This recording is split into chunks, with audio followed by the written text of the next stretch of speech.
back in the world, if everyone could give me, or who wants to start the recap of last session?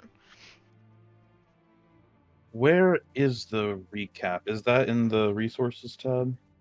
So I've put that, if you go to the resources tab in Discord and you Mm, find the player notes link, I did put the recap in there.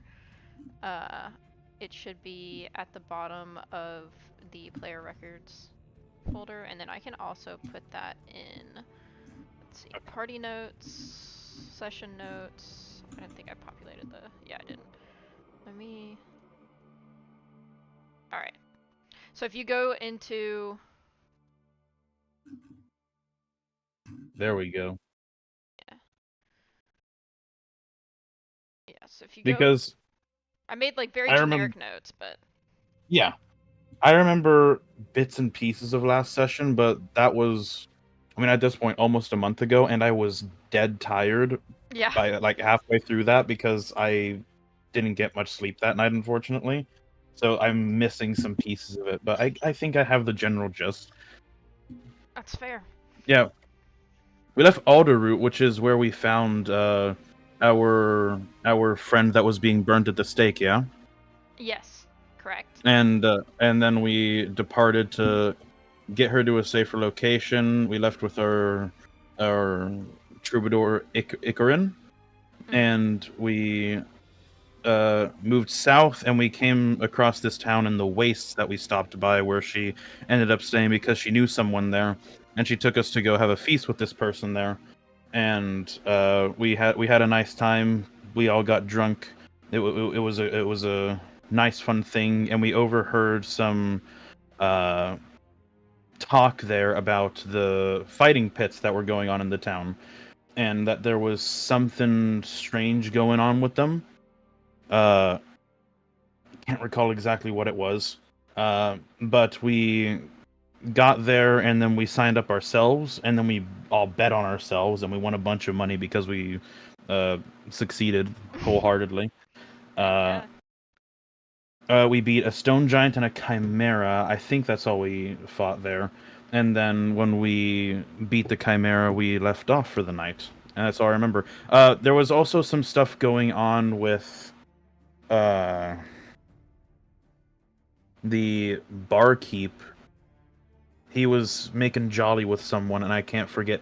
I can't remember if it was Olin or our newfound colleague, uh, Belrook. Well, Yes, it is Belrook. anyone I want don't think I to? was making jolly with anyone. Uh, we have Soren in our detail as well. Yeah, so to fill in the blanks a little bit there, you Mhm. guys started in Alderroot. You were concluding the stuff with Netica, who was the woman who was being burned at the stake. You went into town to try to get any further information about Elias. I believe his last name is Gripplebach.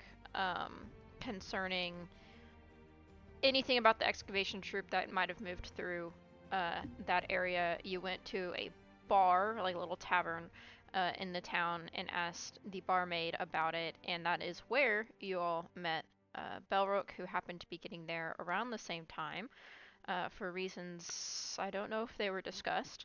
Um, can't quite remember.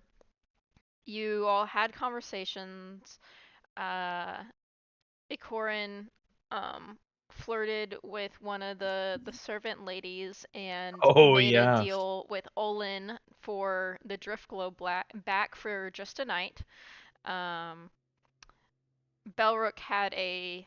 You guys all decided to leave the tavern, not stay there, not stay in at the end, and go camp out where the rest of your party was. Belrook decided to stay in the inn and had a um, difficult All night's night. sleep. Then in the morning, you all got up. You had agreed with Belrook that you're both going to Glenstone, so you might as well travel together. You travel down that way. Netica voices that she has someone there that she can stay with. You hit that point on the head. You guys get to Glintstone, find the city in the middle of the desert, which let me see if I can pull up that scenes. Let's see, locations, Glintstone. So a desert city that looks a little bit like this, but it's a bigger city, and you all get there. She gets you to the tavern. You have the grand time there. Belrook seems to run into an old friend who is a dwarven man that you all learn his name is Soren. Ikorin had stumbled upon his old colleagues, Cohen and Milena, who he seemed to have like previous adventures with. They were the ones who kind of encouraged more of the fighting pits, like they had heard word about it. You, after drinking and spending time there, you all came to the conclusion that there was an event going on in the fighting pits. The stone giant who was fighting there was a champion, and if he remained undefeated tonight, there was some behind the streets sort of business deal going on, and if the stone giant wasn't stopped, uh, certain factions would not be happy in the wastes, and you decided that in order to kind of prevent a turf war almost, you would go and enact against the fight against the stone giant with Cohen and Milena's help, and you also were encouraged to do this because you believe that the person behind this organization that you have helped could possibly help you on your journey further south into the where the excavation troop was lost in Vazimir. You defeated the stone giant, then you decided to fight again because you won and y'all hadn't really expended too many resources, so y'all fought a chimera. You beat that, and you ended off with the man who looked a bit like this, um, looking down at you all and nodding, and there were two people beside him that were also watching you. One woman who looked a bit like this, and another woman who seemed a bit out of place in this area, looking like this. And that is where we ended session. Anybody have anything else they want to add for their specific character or anything I missed?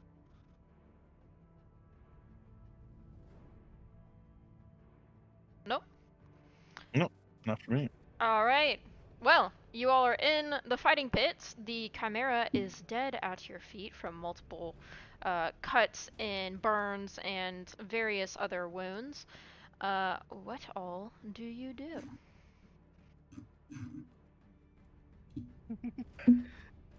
Um, I believe you all have received the money that you bet on yourself, like the return. And if you haven't, please go in and acquire that for yourself. I believe I don't clear the chat, so if you scroll up far enough, you'll find how much you bet on yourself and just double that amount. That proved to be quite profitable. Can we do it again?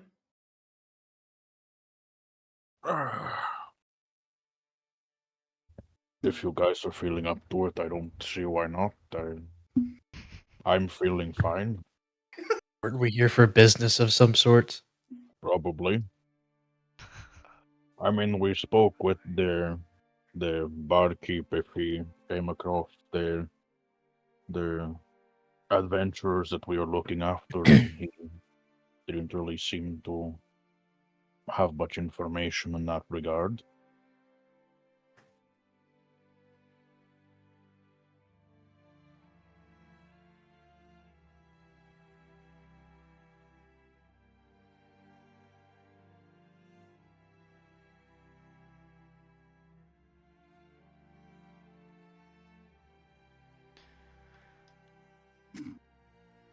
I'm gonna be honest, I don't know what to do.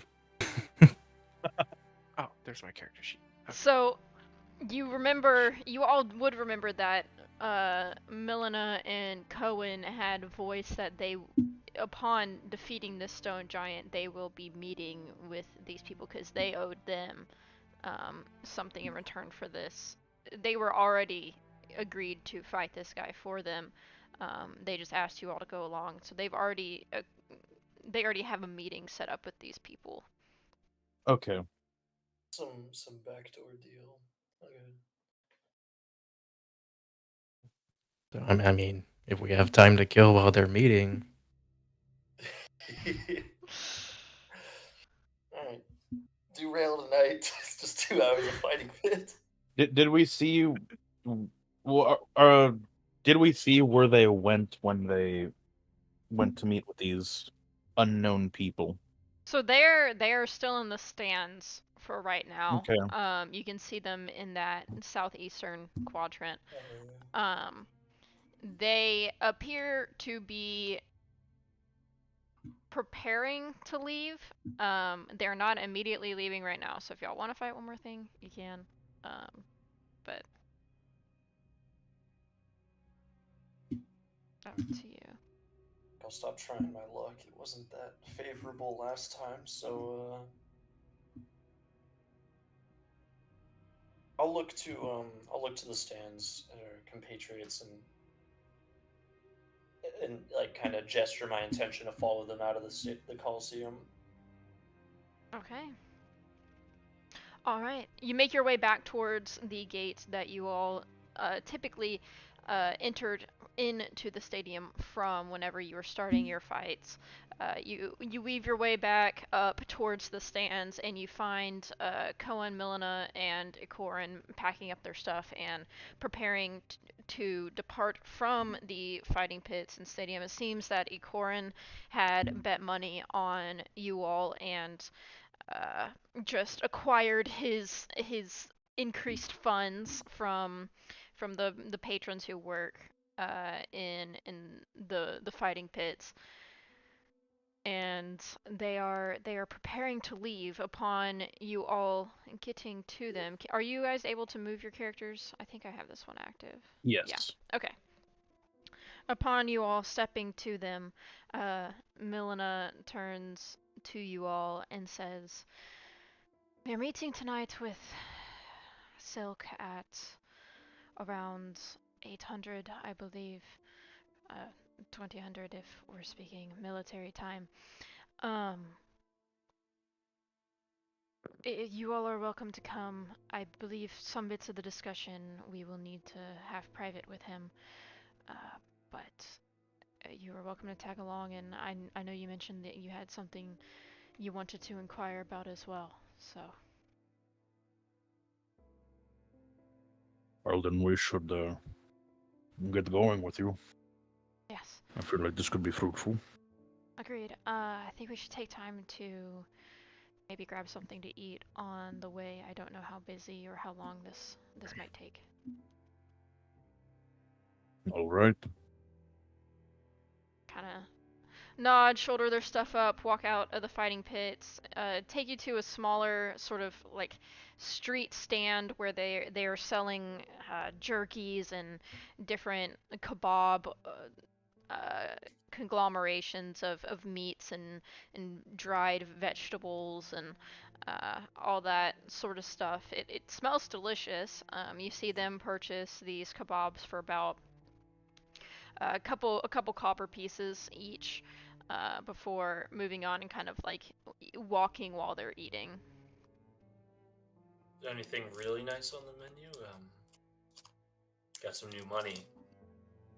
So it seems most of the meats out here, strangely, after inquiring, because it smells a bit like chicken and some of it a little bit more on the mutton side. But after inquiring, you quickly remember from your time here that a lot of the meat that they sell are more of a reptilian nature.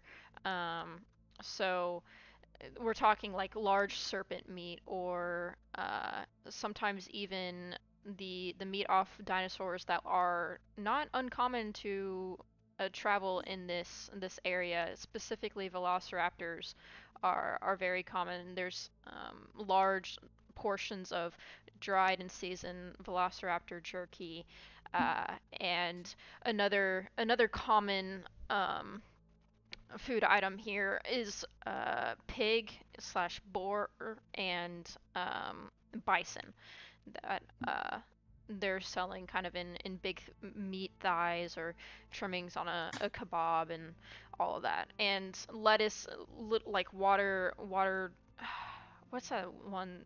Watercress lettuce or whatever.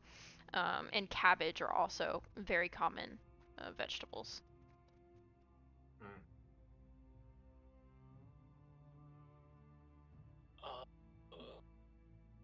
Okay, yeah, I'll just grab some of the Velociraptor, I guess. Okay. Yep. It's just gonna be for And each strip I'll you join want. them.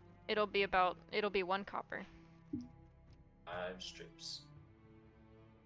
And I'll take it on my walk and a talk. All right. For like meal purposes, 2 strips would equate to using like a ration or something. So you margin that as you will. Oh, okay. Oh, it is just straight up called water lettuce. It is water lettuce. If that's what you're referring to, I looked at water lettuce and it gave me a plant that was called water lettuce. Okay, I'm glad I'm not insane. I couldn't remember if it was watercress or if it was just like Wada. yeah. Water. Is this Witcher music? This actually isn't. I think that was Game of Thrones. It's like the clear ass Game of Thrones theme, Yeah. building and Just building. yeah, Is this the Witcher most music? iconic intro ever. Mm-hmm. Yeah. This might be Witcher. All right. But you make your way through the town. It's starting to, let's see, starting to set. The sun is starting to set a little bit. Let me pull that down. We're gonna go back to the Arcadia map just because it is to have. Back in Glintstone, and the adventuring troop before you. Let's see. Generate this image real quick. Rabbit generator. I just need to import it. Do that. Abide. Copy. They take you to a place that looks a bit like this. They bring you in towards a little bit of the more central part of the city where you start getting some sandstoned, uh, slightly marbled walls that go around bigger buildings, and inside one of these walled off areas is this very extensive, lush, beautiful bathhouse. That even when with the sun setting outside the windows, I know the picture shows it as in the middle of the day, but even with the sun setting in the outside the windows, there are globules of light that are like emit the same sort of light that the drift globe does that are illuminating this sauna. It's when you step inside, and we'll get to that in a second. But you can tell even from the outside that there are plentiful bathhouses, flora that's adding to the humidity of the space. There's many people that are actively relaxing in this area. When you get to uh, the entrance to the bathhouse, there is a man who is sort of like a butler or a hostess of sorts who greets you and says, "Is this the first time you've come to the bathhouse? I see some familiar faces and others I do not recognize. My name is Jack Despond, and I am at your service." And he does a little bit of a bow. He's got a little bit of a belly. He's balder, but he's in a little bit older, but he's in a nice doublet sort of button down and very nice trousers and boots. He is finely dressed at his station. Pleasure to meet you. You as well, my lord. Well, I'm not the Lord, but I appreciate it. it is a common courtesy that we extend to all of our patrons. If you are to enter the bathhouse, I'm afraid you will need to follow me into some changing rooms just beyond this door. You'll need to store all of your weapons, gear, and change into a robe. We do not let anyone further into the facilities who are fully dressed without the proper clearance.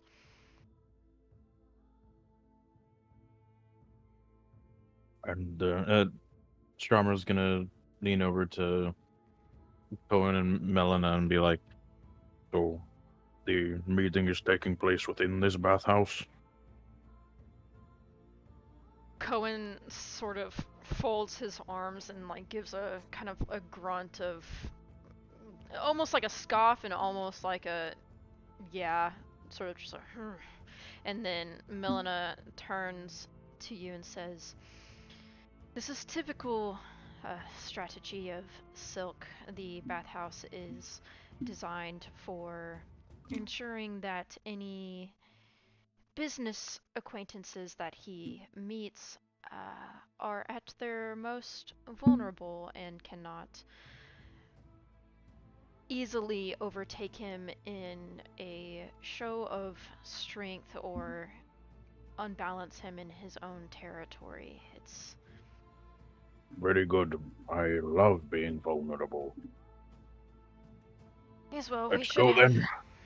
we should have nothing to worry about. It should just be a generic conversation. He's not one to spill blood in his own place. It's more so to prevent us from spilling his, if we ever had that desire. That's at least understandable.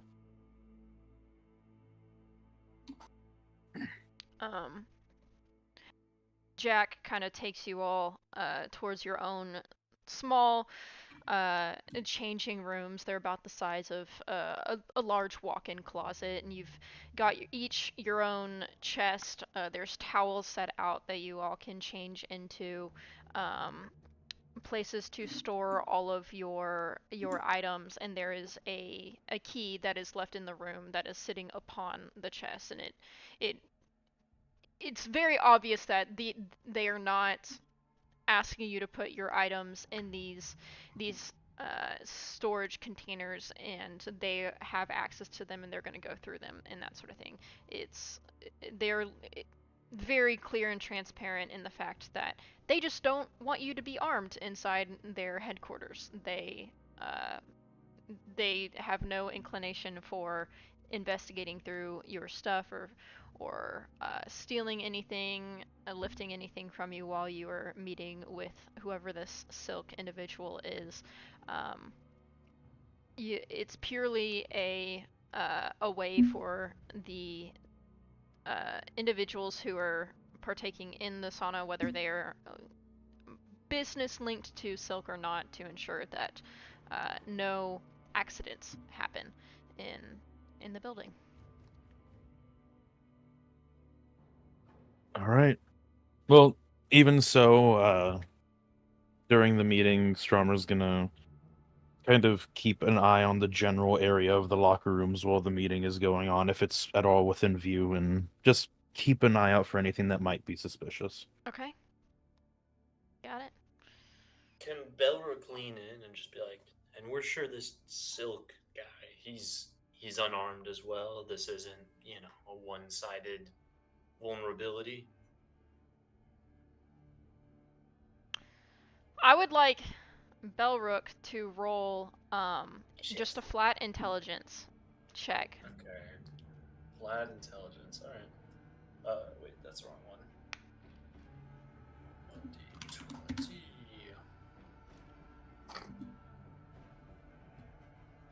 What a 7. 7. Okay. In your your time, no one really gives. Cohen and Milena don't really give a direct answer as they are making their way to um, their own changing compartment. In your time in your uh, military history and experience out in the wastes, typically you've understood that when you are in someone else's territory, they are never truly unarmed. Um, However, you've never met this Silk individual. However, you have just by being exposed to this area for the duration that um, you have learned a little bit about him, and you know that while he is regarded and known to be a very cunning and not emotionally driven individual. He's very logical and just uh, some would say ruthless, and some would just say um, efficient person. He plays by a rule book, and you feel that even though there's always that possibility when you're in someone else's territory, uh, his station wouldn't have been as active or as grand as it is without some sort of law, so to speak, that he plays by. Okay. Spells do I have ready? Yeah. Yeah, I understand the concern, but if we're doing business with him, I can't imagine he'd kill us now. Yeah. But we should definitely keep an eye on him.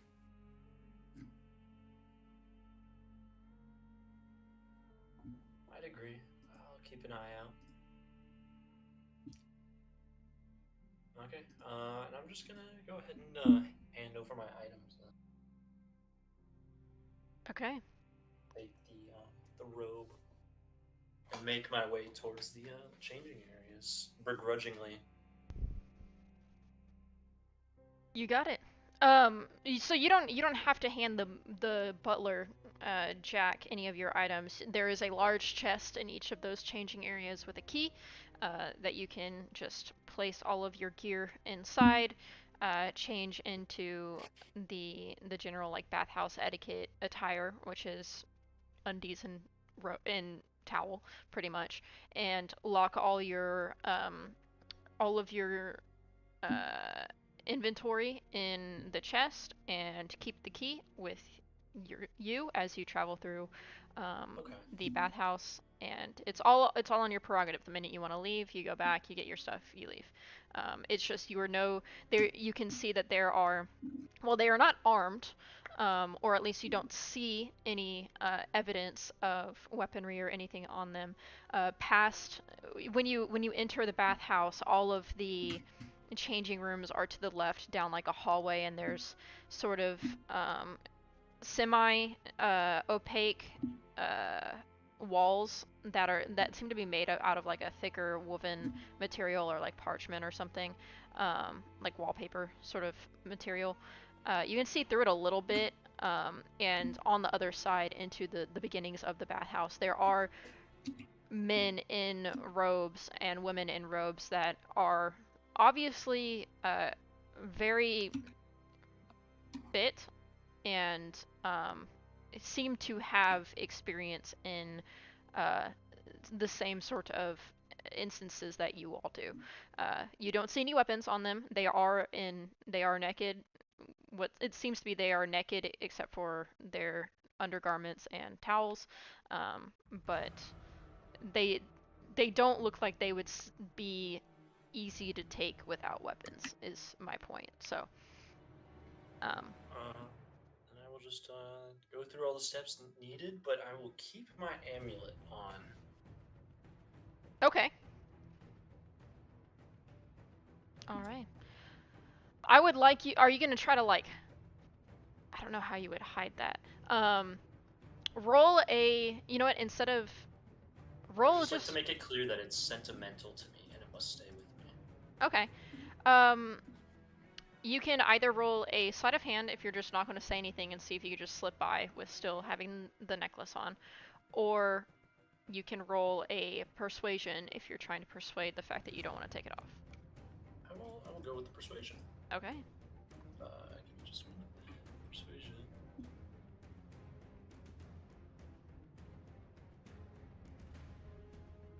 Shit. Oh, what's that? 8. Fuck. Jack will, as he kind of tries to stop you and asks about what you're wearing, and you try to persuade that it's just a sentimental necklace or amulet. He kind of narrows his eyes and just says, "Wait here for me," and he goes and retrieves another individual, a woman who is wearing something similar, and she raises her hand for just to hover over your chest and closes her eyes, and you can see her own amulet start to glow.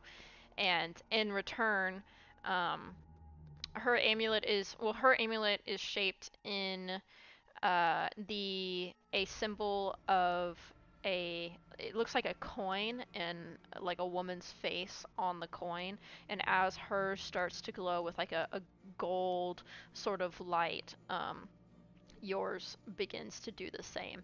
And she just turns to Jack and just goes, "It needs to go back in the chest," and leaves. Okay. Alright, into the chest it goes. Alright. Anyone else trying to sneak anything in? No. Nope. I don't think I even have anything to sneak in. You don't want to sneak in your 10-foot pole? 27 That would be a ears. bit difficult. Or did you sell the ears already? He We threw threw them them in the trash public can. trash can. Yeah. He threw them in the trash can at the bar. Remember that. And that wasn't a trash can, it was a laundry bin of dirty dish towels. I was told it was a trash can. No, you asked if there was a trash can, and I said that there is a barrel that is open and it has rags in it that look to be dirty. And you're like, okay. That means trash. They That's were like, as close to a trash can as we were gonna get. Uh-huh. and they were like, "Homie, why you could have just burned them." Yep. I didn't think about that until afterwards. Or Instead, just you left buried them separate in the coffin ears. forest, drop them anywhere along the travel you guys had south Or in the just- 2 weeks. Or just didn't harvest them in the first place. That would have solved a lot of issues. You never know. They could have come in useful. Mm-hmm. They didn't. Could have. But they could have. Well, hopefully They the came in person doing the useful and laundry making it finds its smelly. use. Hold on, I'm gonna make a meme real quick while y'all decide Uh-oh. if he's... Okay. Stromer is not going to try and sneak anything in, but he is going to bury deepest in the chest the things that might be considered contraband to unwanted prying eyes. I Okay, have a feeling I know what this meme is gonna be. roll a vibe check for me, Stromer. A vibe check. Yeah, just you can roll. I don't know. I need to make just a vibe check. what is the vibe check? I'm trying to for? think if it would be more like roll just a general insight check. So you're just inciting this place and what you've heard about it. All right, sounds good.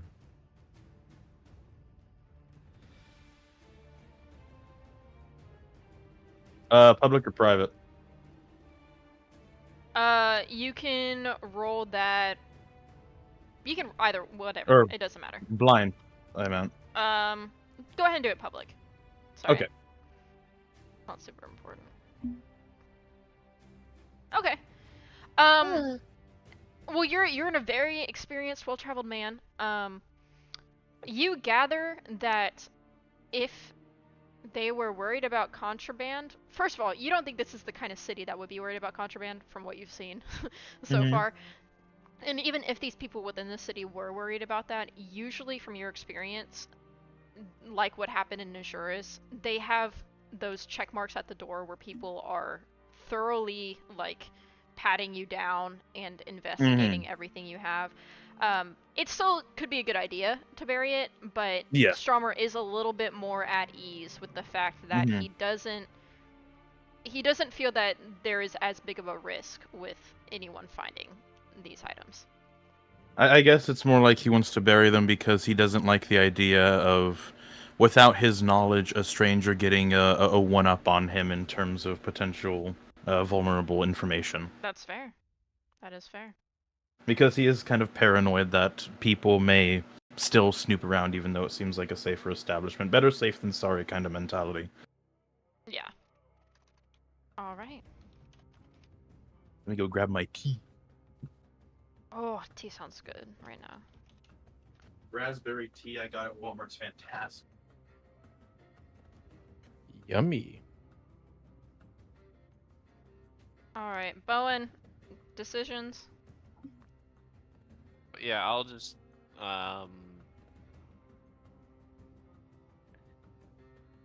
yeah, I don't really have anything that I can sneak in, so I'll probably just give them my stuff. Okay. Unless yeah, I don't think I'll be able to get the 10-foot pole in, unfortunately. I have to leave it Really? behind. You don't think you can stick it up your ass that far? 10 Easter feet egg. is a bit far. If There you you're go. weak, I've generated the meme. I might be able to with my quarterstaff, but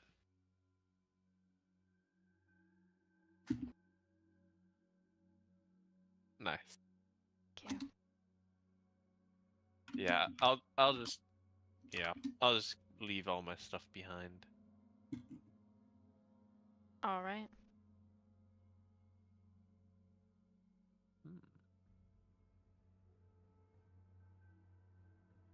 Nah, I can't.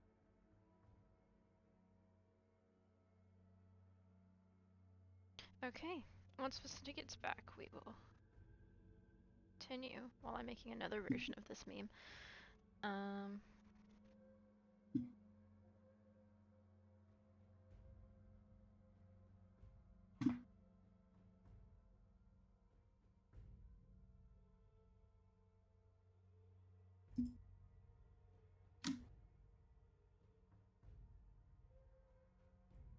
Ooh, this is actually really good.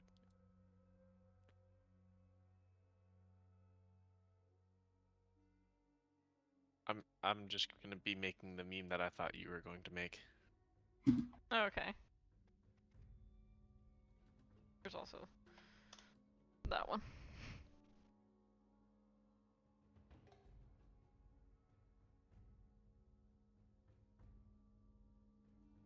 All right. Okay. You walk as you all leave your changing compartments. You all find yourself in the same general status of dress. You've kept your whatever undergarments or no undergarments your character chooses to wear, with the towel generally like wrapped around your waist. Cohen is in much of the same um, sort of dress.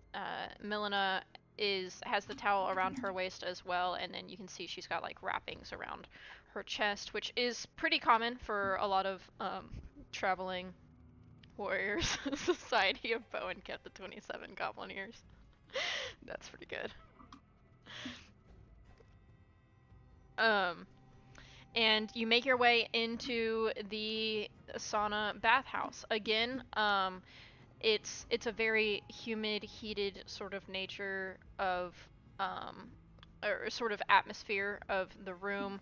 The waters are there's some colder baths where you can cool off like little circular tubs, but most of the expansive waterscapes are steamed and heated, uh, and the ground is all there's not past the general like entryway area, there's not too many rugs or anything to keep you from really slipping. It's very clean marble as you see in the picture, if you still have that up, with the humidity adding to that, like the sort of extra slickness. And you can tell that like just everything in here is meant to, if a fight breaks out for whatever reason, meant to make it difficult for people who are not used to this terrain, this building. There are in certain corners there are like lounge chaise sort of areas with um, pillows and um, different fabrics and stuff that you can lounge out on and read, or you can see some people are playing card games and making little bets or just talking, and then people are sitting around the baths and sauna areas, and then you are guided towards the back after Milena says a quiet word to Jack. He guides you all towards the back of the bathhouse where there seems to be separate sort of private room saunas, and into one of them is a large sort of half arc or half moon bath with two individuals sitting towards the edge in that are dressed in similar attire, and you see uh, one of them look up and wave in Cohen and Milena, and Milena turns to whomever is directly behind her and goes, "We will only be a few moments. If you'd like to wait in the general bathhouse area, we will let you know whenever you can take your time with Silk." And the two individuals that you sort of see, again, they're in the sort of like bathrobe attire that you all are, but one of them looks a bit like that, and the other like that man you had seen at the uh, at the fighting pits.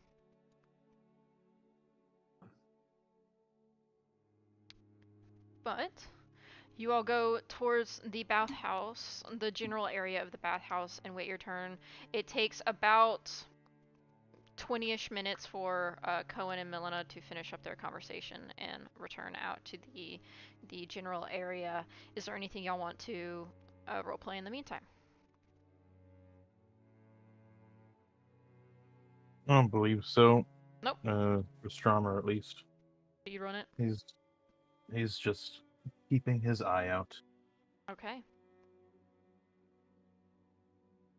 Yeah, Olin will like try and fit in. I guess he'll take a little dip in the tub, and just survey the land, just subtly. Yeah. You got it. Again, most of these people in the bathhouse seem to be hardened individuals, and not necessarily of the the lawful nature that some of you may be familiar with in your character's history. They are very rough, rugged, sort of. Uh, they the the aura around them that's just very obvious is they have sort of like an edge to their character. All of them have probably seen some shit and caused some shit.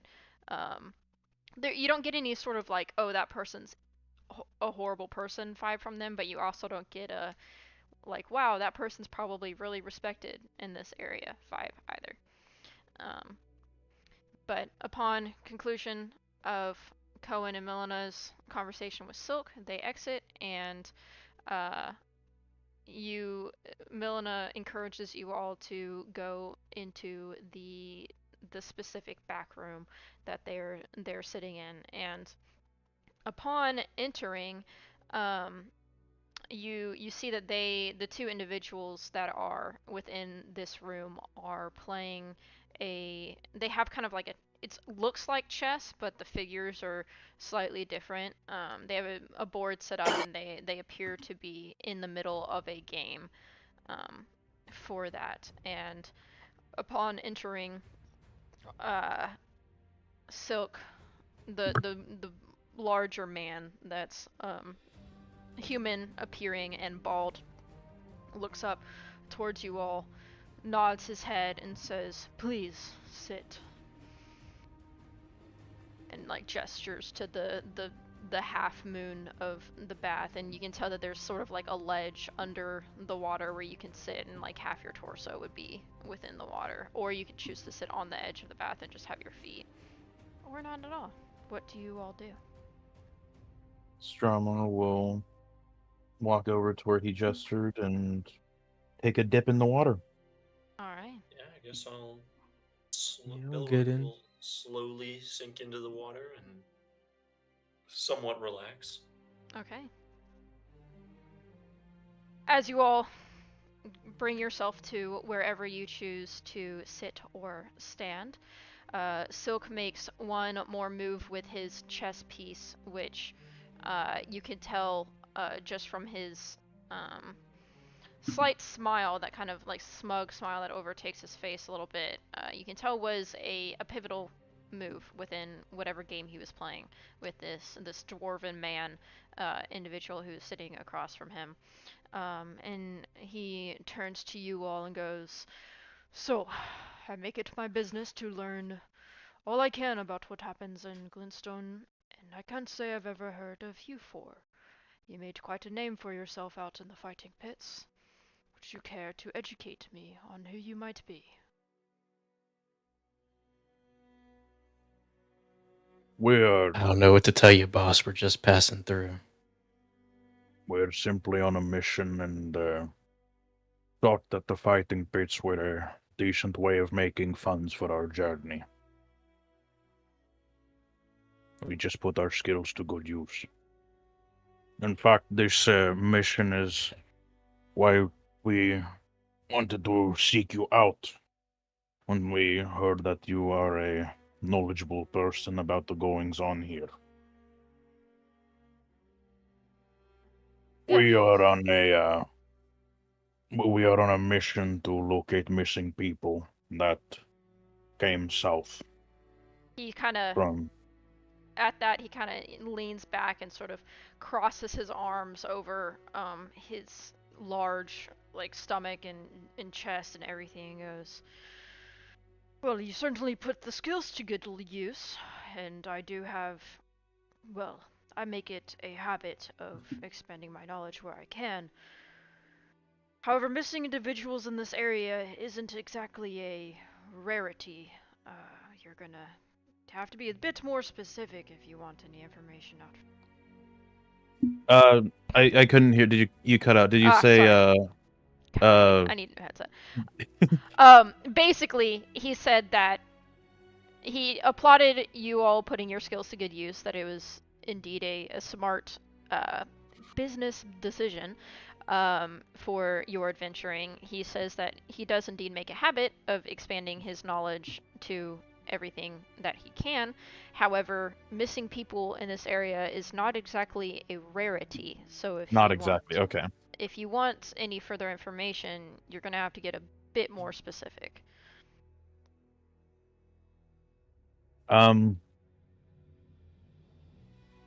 Sorry, DM, could you run through what we do know about these people? Because I ask whenever we need the information to ask someone, and then it slips me by the next time we have another session. Yeah.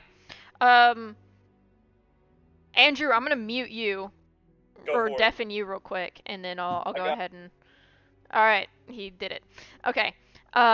So what you all know about the people that you're following is that there were a couple hired arms. You don't remember what faction. You don't think they were mercenaries. You think that they were supplied by one of the major cities or organizations within the area, which rules basically down to either, from the general understanding you have of the map, they were either Azuris Knights, they were Argonian Legionnaires, they were part of the new Wentfeldian military regiment that they are setting up with the fall of what happened at the Reckoning, or they belong to various sort of clandestine military organizations, such as the Moonlight Hunt. Um, you don't think that they were just like random goons hired off the street like you guys were, Mhm. because Lori Warden Lori had given an explanation of like, we are getting desperate. We need literally anyone to sign up for this because we keep losing men.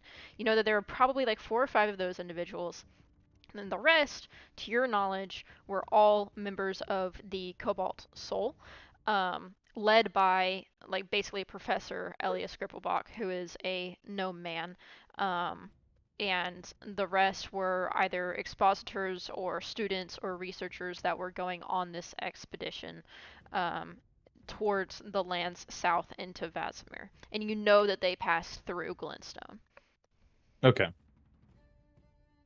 Alright, I'm gonna deafen Um, him. If I can. Or I'll just say you're good. You good chi. Alright.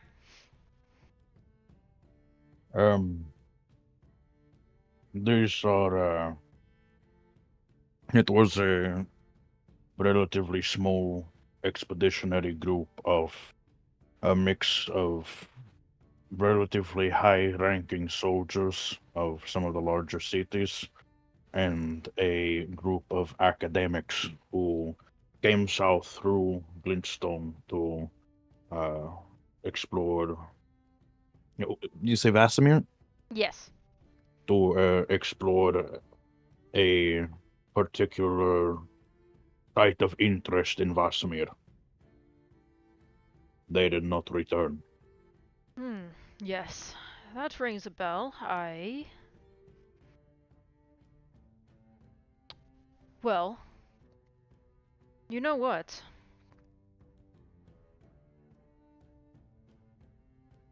How about we make a deal? 'Cause that is what I'm good at. I'll give you half of my information of what I know, free of charge now. Half of my information free of charge now, and I need you all to do a task for me. I saw you fight in the fighting pits. I think you are more than capable. And in exchange for completion of that task, I can give you the remaining information and, more than that, the means to follow this group to where they might have ended up down in Vazimir. What kind of task? It's quite simple, really. If you do not know, I lead an organization here called the Zon Syndicate. We trade in information, goods. We have no enemies. Well, aside from the other warring factions who try to take over this area. We have alliances with the military districts of Argo, Morgard, and we even surpass into the Kaldori continent with some business tradesmen there that we often negotiate with and strike deals with. However, a group of my hirees, I suppose you could say, decided that they think that they could run a better business out from my thumb and reap more rewards. So they've taken over one of my warehouse districts, and I would like to have you get it back for me. Now, in order to sweeten the deal, you all, if you are to be successful in reacquiring this warehouse for my men, you can have your share of the goods that are in there. The only thing that I ask is anything stamped with this symbol, and he gestures over. There's like a bench on the back side of the room where you can see his sort of like leather tabard is laid out, and there is a symbol of what looks like. Let me pull up this image. It looks like a purplish sort of dragon insignia almost that's kind of like stamped on the leather tabard, and he goes, any crate marked with this, do not open. I will know if you do. But anything else, you are more than welcome to acquire whatever you wish from what you find. Those crates are important for a business deal I've already struck, and I'm afraid it will not part well on my business and myself if those crates do not get to my customer. That does sound like quite the good deal for us. Why is it so good? These people that took over the warehouse, are there capable fighters amongst them? There are, which is why the deal is so good, I think. No, I would. I know that you will ration quite a few resources if you were to go in right now. Um, and you are not of my employees, so I usually try to take that into account. I don't ask people to do things that I am not willing to pay for. That and I don't like owing debts, so being paid in full means I know you owe you nothing in the future. Fair enough business. Do you know what kind of fighters they have? Do you know if it's magic based or if they're more melee combatants? Mostly melee combatants. They were not of high-ranking officials in my organization, and it is only the high-ranking officials in my organization that I trust with magical items. As you can see, for this reason, the lower ones tend to get a few successful trade runs in, or uh, get a high opinion of themselves and try to embark solo and take over a small portion of the territory that I own. And it is not wise to give rookies a powered edge. So if your friends in this warehouse are in fact, from what you said, a lower rank, what's stopping you from sending your higher rank employees after them? Why send us after them? My higher rank employees have other business that they are attending to, and any individuals of equal rank that I might have sent will not be back in Glintstone for another 2 weeks. I do not want their territory expanding in the meantime.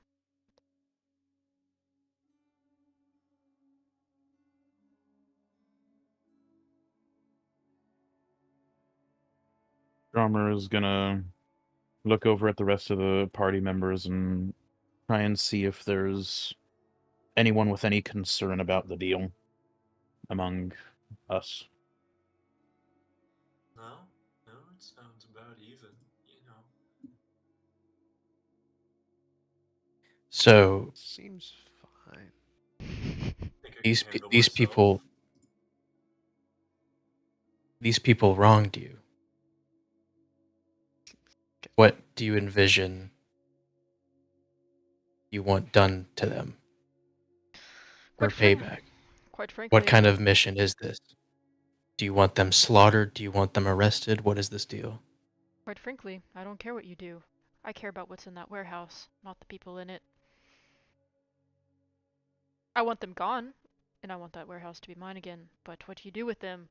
Throw them on the streets, give them to whatever military officials you can find in the area that would arrest them, or Might I ask what manner of goods are stocked in this warehouse? sure, various weapons, utilities, supplies. There's a few magical items in there, and then there are other goods that I am transporting for my friends across the continents that I'm not at liberty to discuss. Professional security and all that. You don't make it far in my business with outing other people's business to those who don't pay for it.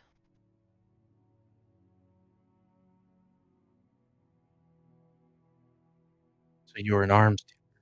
Who are you arming? Not necessarily an arms dealer. I will send anything anyone wishes, whether that be arms or could be food, Oh, supplies, what? clothes, Make sure. anything. I'm not picky about what I send. My job is to get it from one place to another. And what I deal with, my forte and what I deal in, is information, though.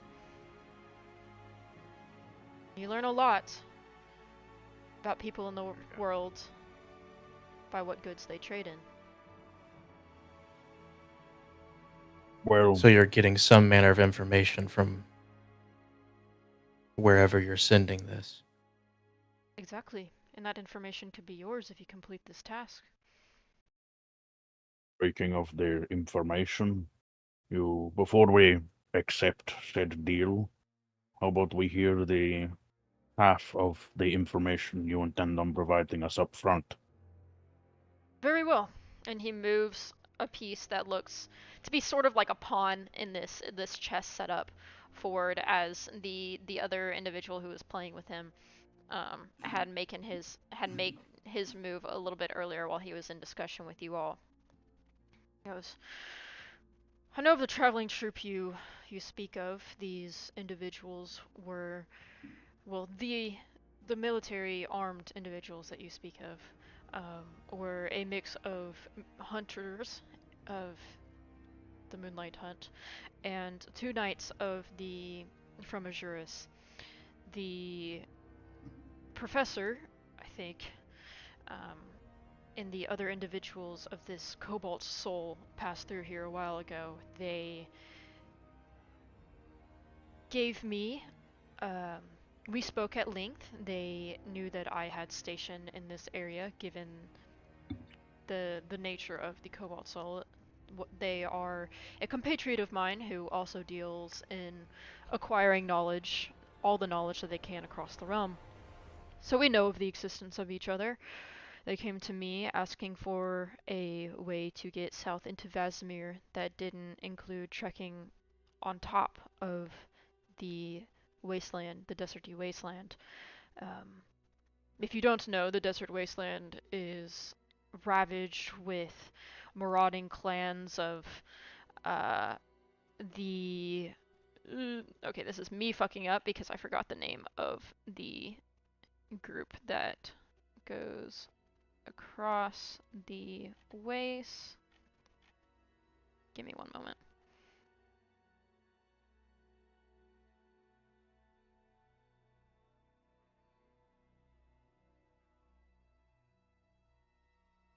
Come on. No, it's fine. I'm pulling up the textbook because I know I have it in there.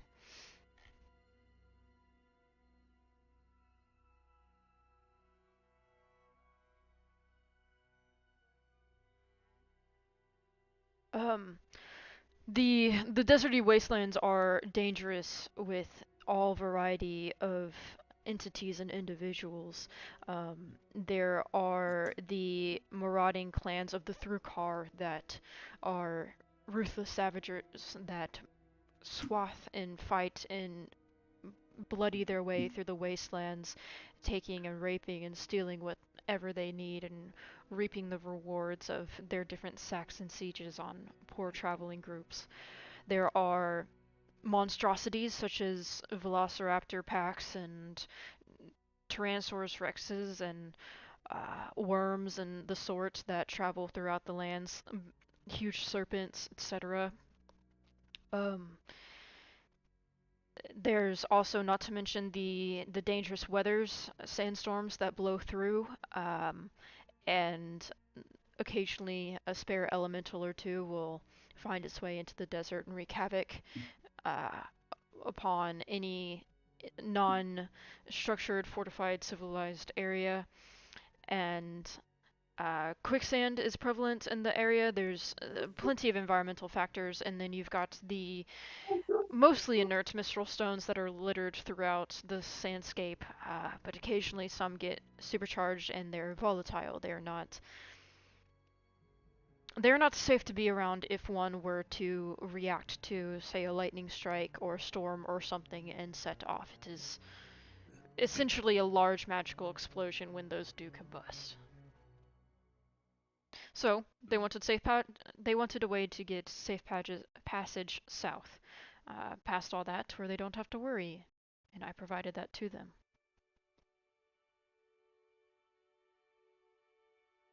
So that's the first part of your answer, and we'll get the next part after returning. That is correct. All I ask is you bring me those crates with these insignias. The rest of the warehouse, you can leave empty for now. Just make sure that those individuals are ridded and bring me evidence that they are. And yes, the information is yours. No, Sorry, I don't expect it. I heard bring evidence that they're gotten rid of. Yes, it could be a receipt that they have been taken in by the law He's a enforcement. professional. You could bring them here bound and tied, or I don't know, take a keepsake of theirs as evidence that you've exterminated them. I don't care what you do. All right, hear me out, guys. I have the perfect idea. I know this probably isn't necessary, but can I roll insight to see if either his story is true or if he is if he actually worked with these people that we're looking for? Yeah, go ahead and roll insight. And you can do so at advantage because you got the whole rundown from when we started in Azurus, and he's given detailed information, so it shouldn't be hard to pick Mhm. something. It usually lies are harder to detect whenever they're vague because there's less material there to sift through. Yeah.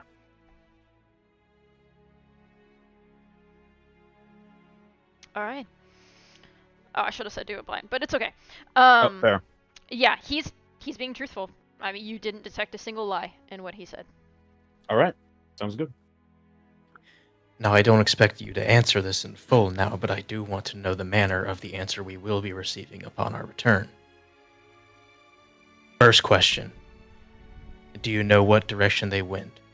And can you provide us with that information? Yes. Can you tell us how to get into Vasimir safely? Yes. Thank you. You're most welcome. So, I assume we've struck an accord.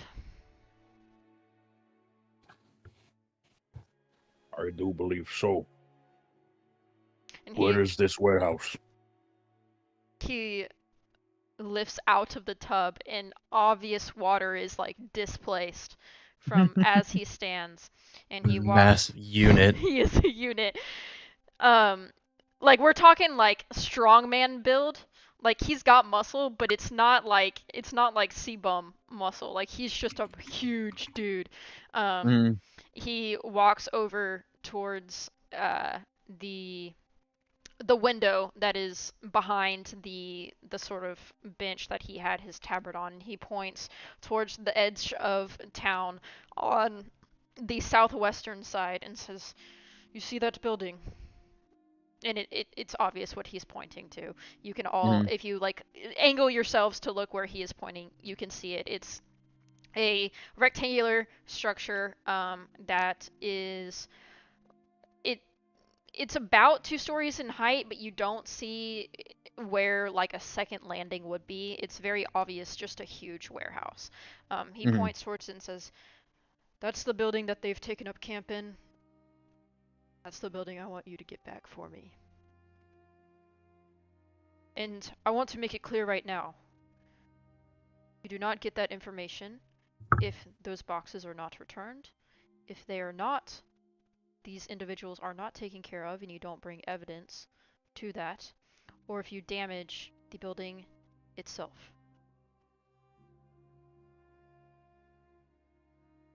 I do have one more question. Ask away. If these people occupying the warehouse were in fact of your lowest rank, why are you concerned? Why are you concerned of their quote empire spreading from here? If they were your lackeys, should they not lack, or wouldn't they lack the ability to create such empire and would only be able to occupy this one warehouse? Logically, yes. However, did not get as far as I did by making assumptions that people will fail. It's usually better to eradicate a problem, no matter how small, than it is to let it sit and fester, claiming it as inert or insufficient. Plus, So even if they are lackeys, sorry, proceed. plus, it does not bode well for my image if my own individuals who are of a lower ranking get to sit in a warehouse that they've stolen from me. As I said, the rest of my individuals and employees are busy elsewhere at the moment. That is true, and I understand that. You obviously want to maintain your empire. It wasn't like... But you also expressed specific concerns about them expanding. Why do you think they would do that? Do you think more lackeys would join their cause to rise up against you? Why would they want to do that?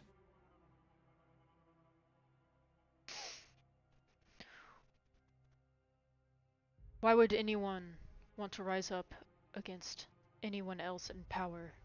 Doesn't matter. I'm not debating whether the person in power is good or bad. I'm not good and I'm not bad. I am a businessman. What they care about is being the best. They care about gold. They care about power, and they care about influence. Can't really have all of those to the utmost of upstart's greed if someone else stands above you. Something as simple as that.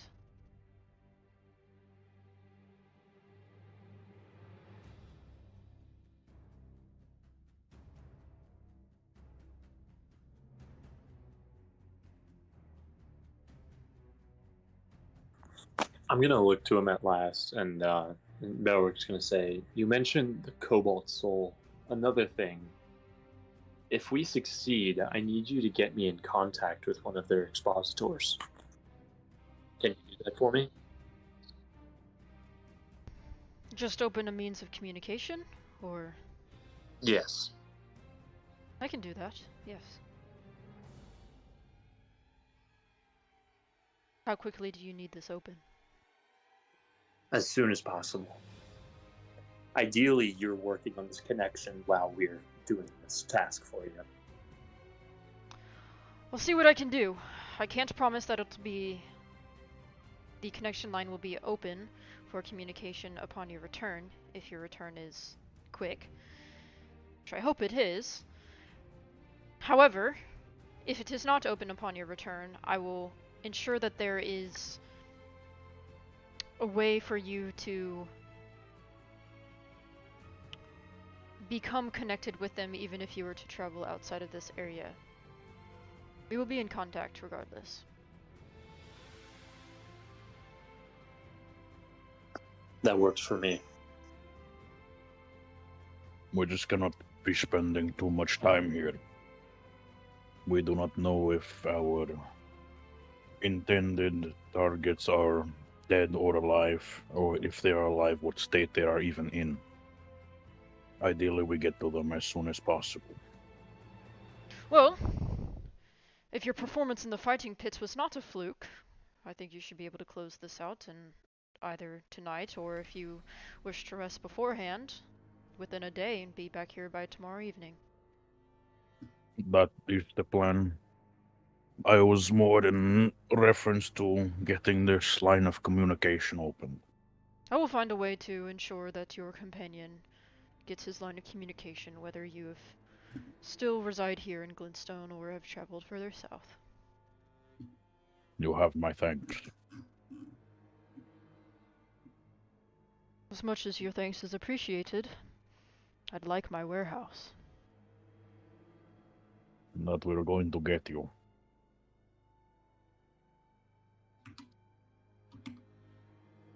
Right. Well, I have some business to discuss with Cleaver here, so this meeting is over. I thank you for your business, and if I might catch your names.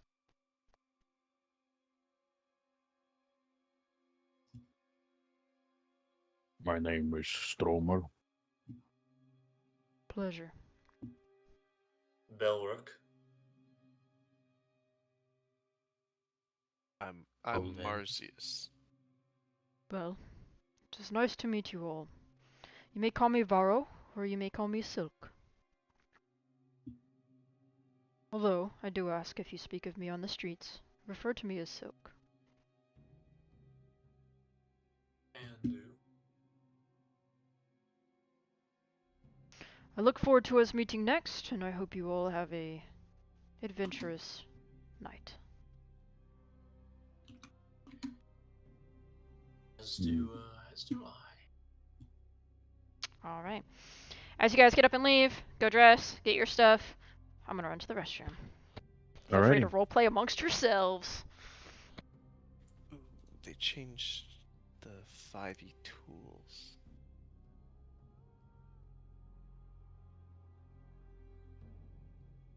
What is it you need out of the Cobalt Soul, Belrook? You know, some things from my past. Imminent danger, the swords. I was. There was a to put it in. I don't know, to put it plain, it's a coup. To put it plainly, in my old order, and I just need to. Soren and I are both seeking them out so that we can make at least someone aware of it.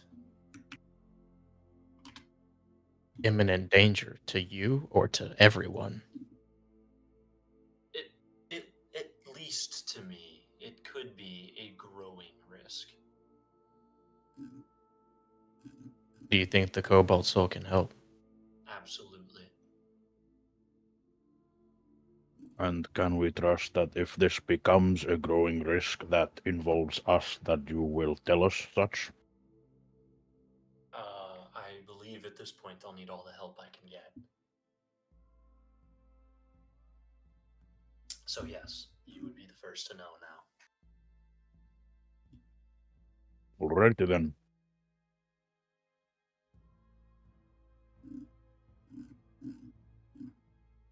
Alright. Yeah. Well, you exit the bathhouse. It seems that Cohen and Milena have already departed from the building, and you find yourselves out on the streets of Glintstone once again, and it is approaching the 8 o'clock hour. Or it is into the 8 o'clock hour. Sorry, I'm snacking a little bit right now. Never mind.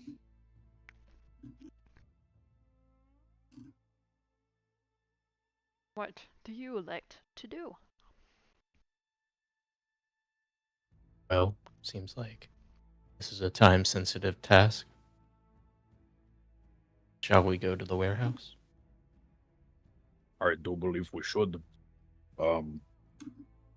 Ideally, we don't kill anyone that doesn't need to be killed. And what do you think about this sort of approach? Are we going to make this a surprise attack, or are we going to give them the chance to surrender? Yeah, I don't know. I have no idea how organized they're gonna be. I don't know if they'll have platoons going around the outside, but if we can have access to a window of some sorts to look in and know what we're dealing with, that could be helpful. I think that's a good idea. We should survey the area, try and see what of defenses and weaponry and soldiers they have, and afterwards we decide whether or not we want to make a discussion first or just go head in. He said they should only be marshals, but He said part of me mostly thinks- marshals. yeah, part of me thinks there's more to it. Hey, Matt. I am in agreement. Yup. Sorry. Never mind. Okay. Hey, can I have your attention quick? Yeah, no, sorry. Okay, Okay. actually, Sorry, I do actually have a question. So I forgot. Did we change, or did you like change the way that non-lethal attacks work? Because What do you mean? this doesn't it typically have to be with um only blunt weapons, I think it's or is it only just any? bludgeoning, but so I think I'm gonna check the rules that I have written, like my modified rules real quick. But if the me that made the rules is the same me that's speaking right now, it needs to be bludgeoning damage, or Okay. yeah, it needs to be bludgeoning damage. But like if you have a dagger that does piercing damage, you can say like I'm hitting them with the butt of my dagger, and that can do bludgeoning damage instead. You know, Alright. like I'm not gonna like hold you guys down to what the item type damage is. Like if there is a way for you to get bludgeoning damage from your weapon, even though it doesn't say it does bludgeoning damage, go for it. However, Yeah. I non-lethally fireball them. Yeah. That's what this is preventing. however, yeah, if you're doing thunder, or even say you have a warhammer that does bludgeoning damage, but it's magical bludgeoning damage, or it's got a thunderous damage effect that goes on with it, that wouldn't count, because even though you're doing bludgeoning damage, you're also doing a magical type of damage, sort of Okay. thing. I So like, assume acid damage would not work. yeah, so like, for example, I think Olin has a magical sword. He can hack away at them until they're like near death or something, and then he can pull out like his fist and just punch them for 2 damage, and then they're unconscious, sort of thing. Good. Or y'all can tag team it, or whatever you choose to do. But yeah, basically the weave doesn't care about being nice to enemies. The weave don't give no fucks. The weave's gonna do what it's gonna do, and you can't really control the potency of that, aside from just like casting spells at different spell slot levels. However, you can control what part of your weapon you hit things with. So Okay. does that answer your Let's question? go. Yeah. I was just wondering because like one of my cantrips, I attack with my teeth or fingernails, but it does corrosive damage, or sorry, acid damage. Yeah, so that would not knock someone unconscious. That would kill them Yeah. because it's acid and not piercing or something. Okay, that works. I still have my quarterstaff, so that's fine. Yep. So just poison them until they're near death, and then bonk them with your stick or something. All right. Let me activate the map that you all are on now and drag if y'all only I wasn't out. So I'm gonna banned put from y'all the on the map so y'all can monsters. just see stuff. However, you can be at a distance away, like in an alleyway in another building. I'm not saying you guys are here yet. Let me know if you can. Yeah, you should be able to see. Yeah.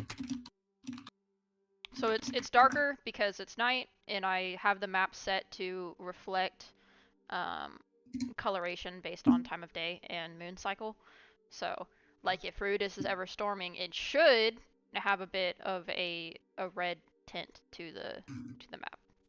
We'll see if that works. Which right now, let me see what the phase of the moon is. It's dormant. So, and then it's a half moon. First quarter moon. And I imagine that we can actually see this. It's not too dark to see what we're seeing on screen right now. No, you can, everything that you can see, you can see. I put walls in, I made sure Fog of War was active, so you should, if you're just And seeing... I imagine they can see us. No, so that's what I was saying, is you guys can choose to be down the road a bit, like hiding in an alley, Okay. and just like, I just need to place y'all on the map so you can see stuff. Yeah. Alright. Alright, so they do have guards. They do have guards. Perhaps not on all the sides of the building. We can behave right now as pedestrians. Let's see if we can circle around the back and see if the sides of these buildings here along the alleyways have any people surveying. All right. Sure. For anyone who is walking closer to scout, I would first, for scouting purposes, make a perception check. And you can go ahead and do that blind, and then also you can choose either stealth, performance, or deception check. So stealth if you're just trying to be sneaky and stay in the shadows, stay out of sight. Performance or deception if you're trying to behave that you're not interested in them, or you're just a standard pedestrian that's not doing anything, but you're not hiding yourself. You can select on those. Like the sides of the building over here, is this like an alleyway between two buildings? Sure. Yep. Okay. Strummer is just gonna. I'll do a performance check and try and walk along this alleyway. Trying to find a shortcut home type deal. Okay. All right. So I can see those roll. I secretly roll dice so that. If you go in your character sheet and you select the skill, it should open with a do you want to roll? You select normal. It shouldn't be selecting at advantage or disadvantage. Private GM roll. Yep, or blind GM roll, because private would be just like you and me can see it, but no one else can. Blind is okay. no one except for me can see it. Okay, cool. I will. Okay. All right. My dice don't want to roll far today. They're just kind of limply going out there. Yeah. What the hell? That was aggressive. What the hell?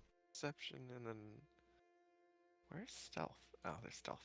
Apparently, Bro, what the hell? Yeah, so perception, and then you can choose between performance, stealth, or deception. And you see what we're rolling for in the blind GM? Okay. Yep. All right, so Olin, aside from the individuals out front and the walled structure of the building, you can see that there appears to be two doors at the front where all those individuals are standing, and then on the side over here, there's like two windows, one here and one further down here on this building. Aside from that, you can't scope anything. But they pay no mind to you. You seem to have successfully acted as if you don't care and that you're just walking home or to the pub or wherever you're going. Stromer, they spare you a glance or two, but again, they don't pay much heed to what you're doing. I need you to roll me a perception check, though. I only see performance for you. Oh, I can do that. Belrook, they are definitely like watching what you're doing, for sure. No. They're not advancing on you yet, but one or two of the individuals, including a guy who seems to be of a higher station, maybe like a lieutenant or a captain or what have you, is definitely keeping a close trained eye on what you're doing. Marzia's, what you see is the same as Olin. The windows you don't think are like super thick glass, and they're not too far. Oh my god, if I can speak, they're not too far off the ground. So if you were to like break one and climb through, easily done. The walls are made out of stone, so it's not going to be easy to break that without creating a large thunderous noise, aka like shatter or something. And there doesn't seem to be any like back entry points or anything like that. And they're also keeping an eye on you as you walk closer towards the building. They're paying a little bit more attention to Belrook, but maybe they're just racist and both of y'all look weird because one of y'all's green and one of y'all has goat legs. But they're definitely paying attention more to y'all than to Olin and Stromer. Stromer, you clock all of the same that Marzia's does. All right. If I notice myself being kind of like noticed. Yeah, I'd say you have general awareness enough to notice that. Yeah. Like to separate myself. Okay. Go ahead. So that We'll we're say all like not all the dragged down together. yeah, we'll say the empty area up top is like the main street. So anywhere where the map ends is like another building. All right, yeah. I'll just mosey on over here. All right, you got it. Stromer is going to walk past this window as though he has no intention to turn back, but he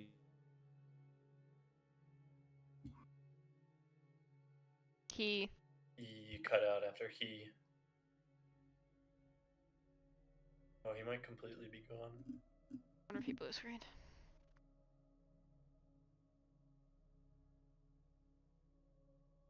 He blew up. All right. Well, in the meantime, Marzios, Olin, y'all doing anything?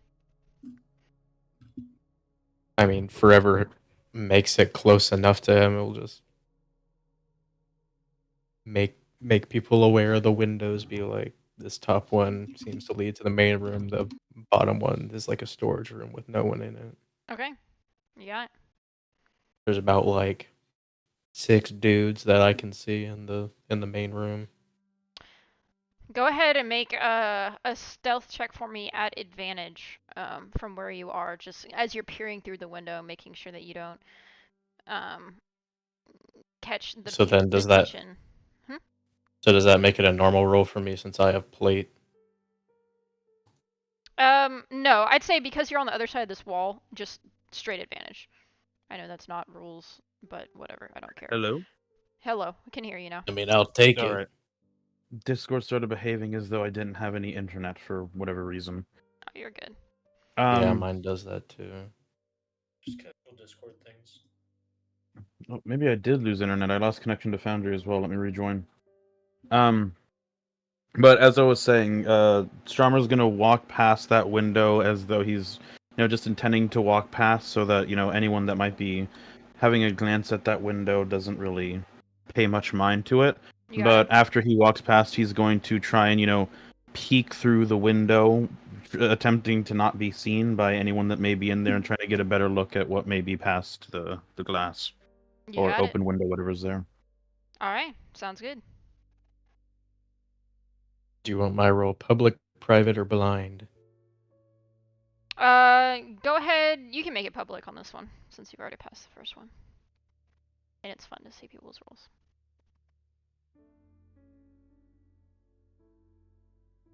Well, There we go. Womp. womp womp. At advantage. I mean, how long are you staying in front of this window? Are you like doing the kid at like a zoo and like putting your face to it and like looking in for a hot minute, or are you kind of doing more of what Stromer's doing and walking past? I mean, with a 9, I'm probably like actively looking in there. Okay. Okay, I'd say with a 9, that's not like under 5. So what you see is you stop in front of the window and you start looking in as you're casing the area of what's inside this warehouse. You see these individuals, and the one individual closest to you, you happen to block out a little bit of torchlight that's been making its way into the warehouse from, say, a building behind you, and that change in light causes the individual that you see closest to the window you're at look towards you, and he's just kind of looking. He's not making any aggressive movements, but he's looking at you and starting to walk closer to see who you are and what you're doing. From his side, it's dark outside. The only light source really is for him is the light. It's not well lit in the interior of the warehouse, so the only light source that he has is the light source behind you that's casting your shadow into the play. So you don't think that he can really make out your face, but he is walking closer to you to see what's up. Yeah, if it was a situation where like, like you're walking around in public and you're just kind of like eyeballing, looking around, you make eye contact with someone, then you just Yeah. like dart your eyes away. That's what I'm gonna do. I'm just Okay. like, oh shit, like I'm sorry for looking at you. I'm just I'm just an observer. I'm walking Okay. down this path, looking around. We happen to lock eyes. Yep. All right. As you move you train your eye away from the window, and you do whatever you're doing. After that, you don't catch that this guy's like stopped walking towards you as as you move away, as you start looking away. The last you saw is he's still heading in your direction. Okay, then I'll keep walking and try and tell Stromer they might be onto us, or at least trying to look for us. Okay. What did Stromer see when he went past his window? Anything in particular? Anything he would have seen would have. The window is actually like walled as a window, so if he's over there, anything that he can see is what he can see. Okay. Yeah. That is, I will say, inside that is a bit of a tight corner in the area, so he probably isn't seeing Mhm. much.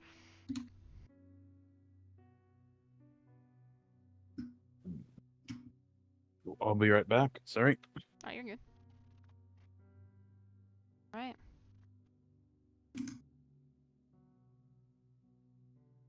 Bella, Rook, and Marcius, are y'all just standing up there, or what are y'all doing? Inconspicuously whistling?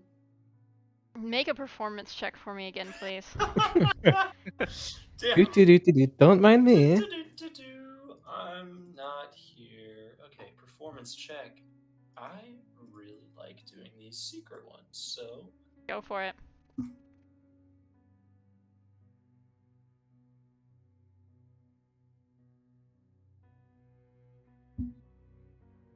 All right. You start to whistle. All right. Okay.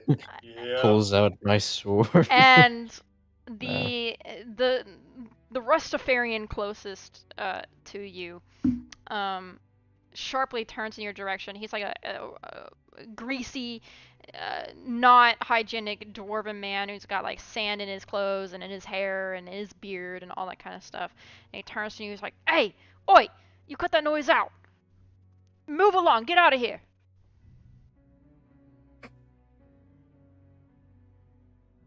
What? I'm just walking around. Go walk around What? somewhere else. I'm walking. Why? You got Why something is he important from- in there? Yes, Why is he I from want you to leave. 1920s New York? What is it? Can I take a peek? No, you From cannot. fucking Long Island.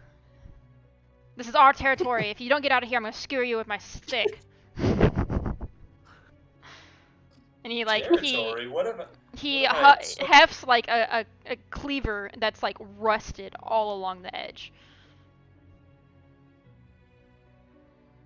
And, like, I hate to points- rain on your parade, but you couldn't skewer me with that if you tried. You want to bet? And he turns over and he's, "Hey, yo, boys, let's get him." And he like, Oh shit! what? You've basically baited criminals. I don't know what you're doing. Yeah, I wasn't expecting them to be so responsive. Okay, I can live with this. For reference, you rolled a 4. Oh yeah. The dice have been hot today. So these guys, Yeah, all right. 3 of them are gonna move towards you. Marzius, you see this. You guys in the alleyway start hearing voices. In Belrook just Oh, being like, shit. what? What? Wow. Alright, if I can get everyone, let me start combat. And we are going to roll. Oh, we haven't rested since the fighting ring, have we? Nope. No. See. Begin combat. At least we're healed. I have to roll my initiative. Yeah.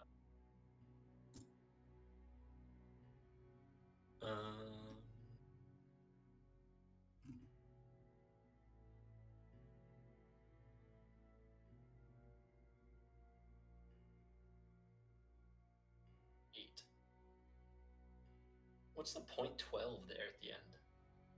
So it's based on your dexterity score. It's just to make sure that like if 2 people, like you'd have to have the same roll and the same dexterity score in order to roll the same initiative. It just makes sure that no one doubles up. Yeah.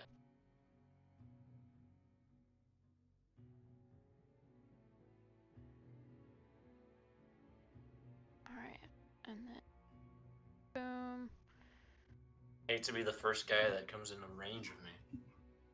All right, and then I'm gonna while we're waiting on Vicente, I'm gonna go ahead and cue the The penalties. first guy's getting it. Oh yeah. He's gonna be made into an example. What, do you have like a feat or something where you can react to someone getting in your range? Oh no, I'm just gonna go over killing the first guy and hope that sends a message. He's gonna be made an example. Jesus. You're killing the 1920s radio host. I didn't plan on that accent. It just came out. Wait. Yeah, I'm gonna skewer you. Hey, bud, where you going? Go! You're crossing this side of Manhattan. I hate that Halloween You're making sound. a big mistake here. All right. You can turn the Halloween sounds off. Oh, you can. And notification settings, yeah. Vicente, can you Dude, roll Halloween's over. initiative, Why are they still here? please? Why are they still here? Can I roll initiative? Yes. Yes, please. So far, we're starting with Olin. All right.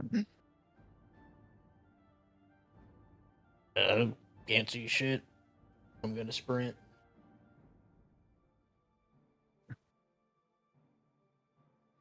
I'm not mad at that.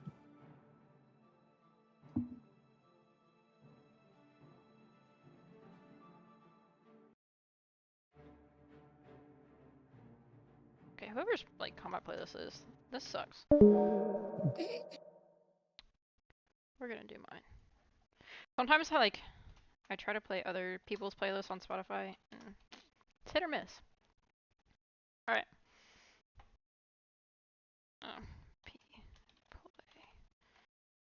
There we go. All right. Olin, you said you were sprinting. Round start. Yeah. How do I end my turn? You hit. Do you not have an intern? No, I don't. Oh wait, it's cause hold on. Set as current combatant. Okay, there you go. Is it not? Can you just Hold do on. it manually? Because I still don't see an end turn button. Why isn't it? There you go. Now it's my turn. Oh. There you go. Cool. Alright. Awesome. Why is it being stupid? I want to play this. Urgh! Hold on. Give me a moment.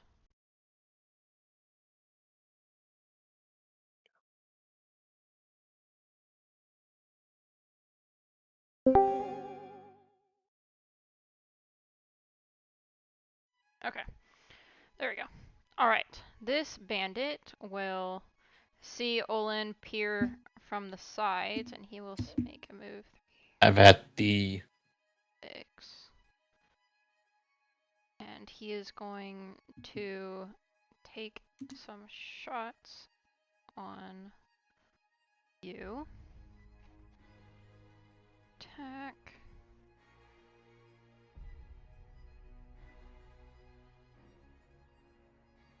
And the first one will miss.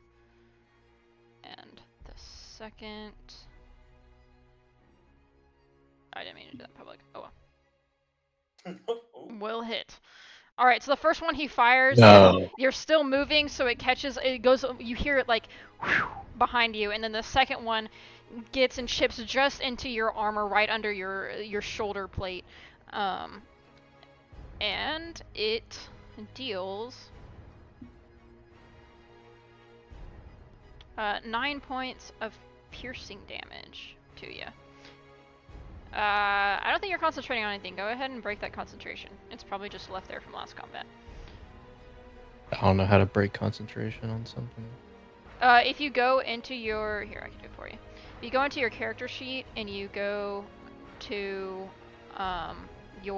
this tab with like the lightning, which is effects, there should be concentration there, I think. Yeah, there you go. Alright. And then it is the end of this guy's turn. So it's now Strummer. You saw Alright. Olin bolt up after hearing Belrook and some dude from the 20s. You hooligan. Stromer is going to dash down the alleyway over towards Olin's direction, or any sort of commotion, Alright. which would be.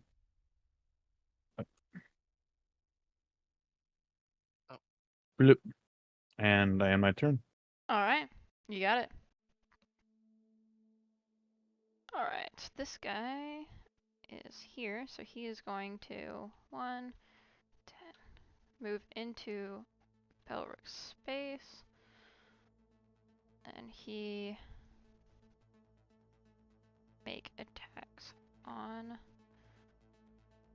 Belrook. Hope he has a coffin picked out. The first one, as he thrusts his rusted scimitar forward, will miss. And the second will also miss, as he is able to connect with your body, but it kind of just deflects off your armor as he didn't put enough force behind it to pierce through. So that will be his turn. And then we've got this goon who's going to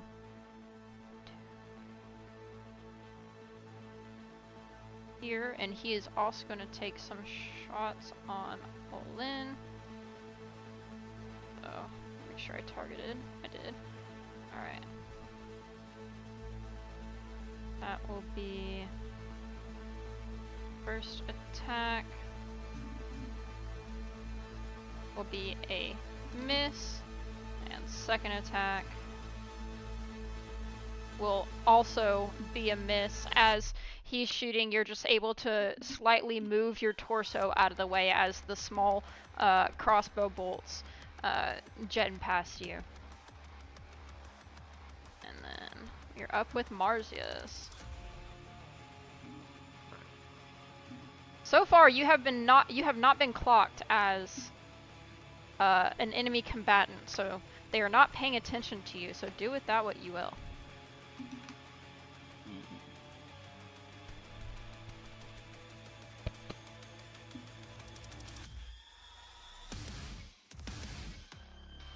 I'm gonna be honest, there's not a whole lot I can do with that. That's fair. Just giving you information. Yeah, I'm just gonna run. Oh.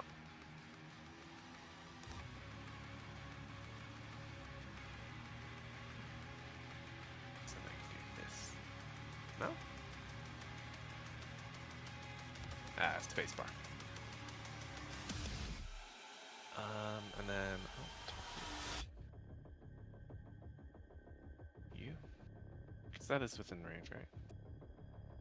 Yeah, 25.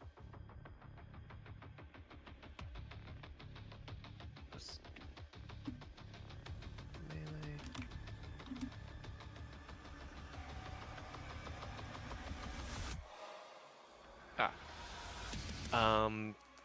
Can the bandit who's like right next to Olin do a dex saving throw? Or sorry, a con saving throw, please.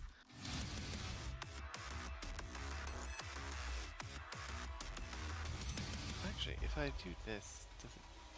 Oh no. It He will fail. Whatever it is, he will fail.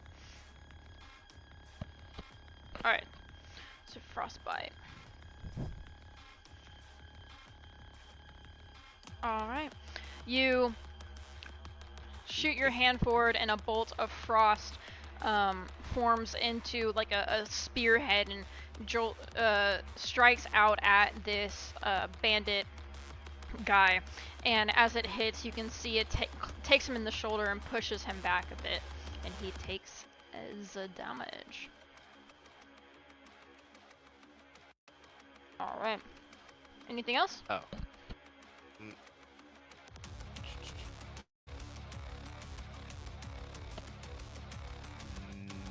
No. Yeah, I don't think there's anything else I can do.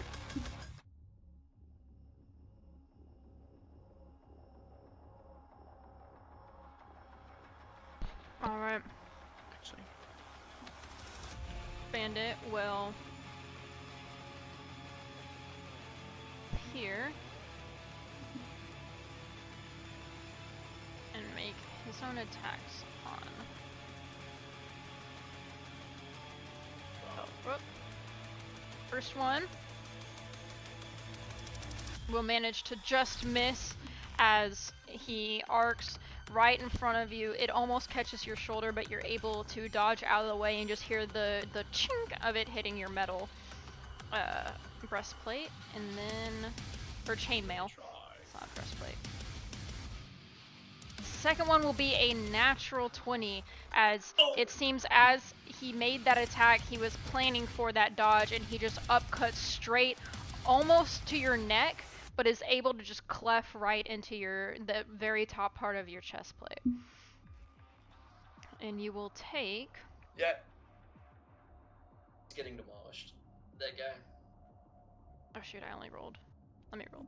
I only rolled one. Let me re-roll that for critical hit. So I won't apply that first one. All right. You will take 9 points of damage as that connects right above your breastbone. And then that one, Belrook. Okay. How do I mark people again? Select targets. There we go. This guy's gonna get hit with Wrathful Smite. Okay. And then I'm going to beat the shit out of him, I think. Can't I? Where's my Morningstar attack? I think I'm clicking on Morningstar and it's not letting me. Are you? Oh my god, I'm filling the chat. Yeah. It's okay. I forgot that's how it works. Okay. How can I delete messages? There. I'm gonna delete.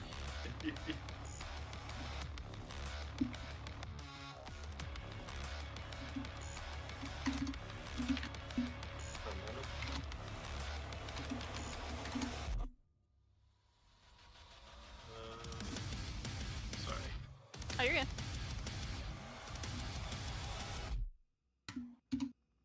Okay, there we go. And then a normal roll for that. Very nice. Yeah, that'll hit him. connect. Okay. At which point he will take this much damage. And then he needs to take and then he also takes this much damage. Did you And smite? Nice. He is yeah, now he's a creature, down.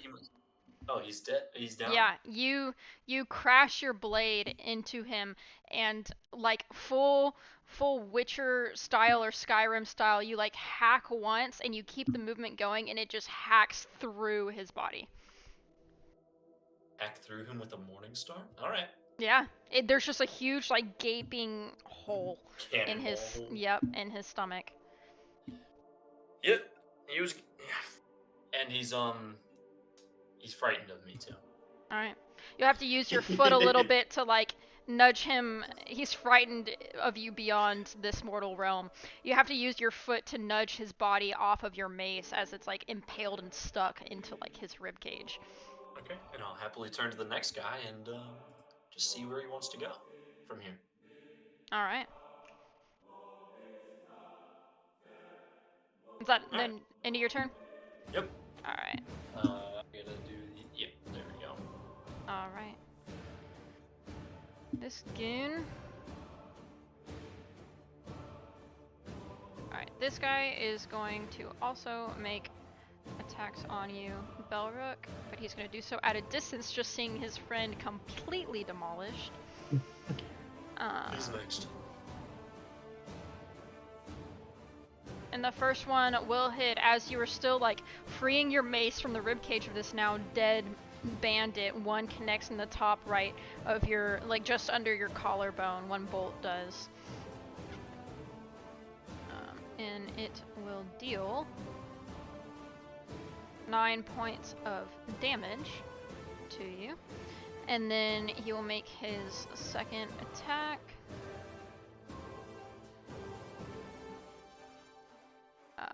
Which will miss. It seems that the spring in his crossbow kind of got off kilter as that first shot. The power of that pushed it forward, and the second one kind of jettisons off to the side. And next, we have the bandit captain, who is going to move forward. He's going to, oh, come on. 1, 2.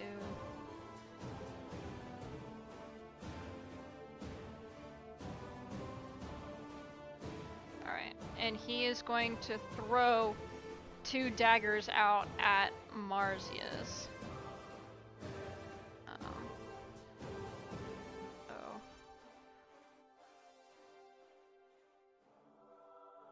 I don't know if y'all know like the boomerang Superman, but he kind of has, or not Superman, super villain. He kind of like has that cloak, and he like takes out the like his knives and just like kind of May style in Avatar, just throws them forward. Oh, like the Moon Knight random bullshit go? Yeah. Yes, exactly like that. The first one will hit, catching you in the bottom of your abdomen, Marcias, as you take a whole 4 points of damage, and then the second one will also hit, connecting same spot but on the other side of your abdomen, both just inside your hip bone, and that will take 6 points of damage as his turn is now over. Back up at the top with Olin. Right. We're there. Target that guy. Do a great sword attack on him. Alright. And then everything I'm doing is with the intention of non-lethal.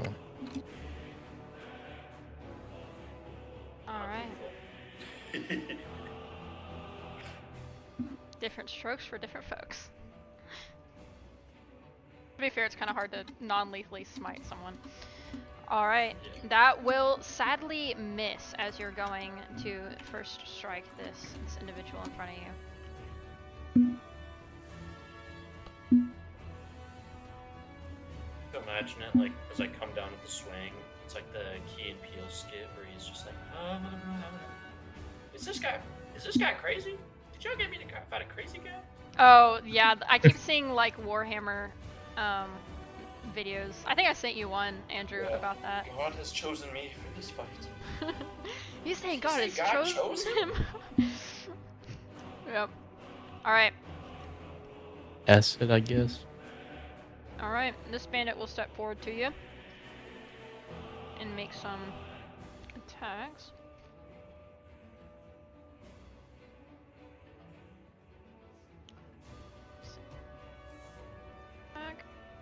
I was gonna Shield of Faith Marcius, but we ain't got no spells.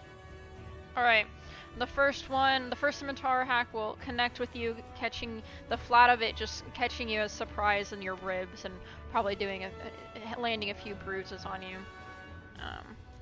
And that will be 3 points of damage, and then the next attack will come around. Jesus. For another critical. So as he slaps you, he pulls back a little bit and just with both hands pushes forward into your stomach. Hold on. I'm not applying that one. Ignore that. I keep forgetting to click the critical. Got away with less damage on a critical. Nice. Alright. You could have kept that first one and just rolled another dice. That is true, but I don't play that way. I play it right. I hit the right button. On the second time. The dice were hot. Yeah. Alright. That will be the end of his turn. Stormer! All right, Strummer is going to dash.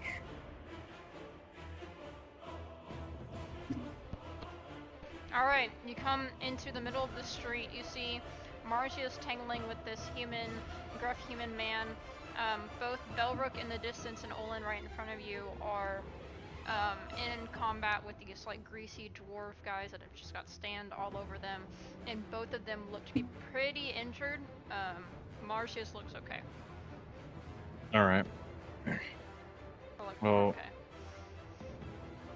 Strummer is going to go over here, and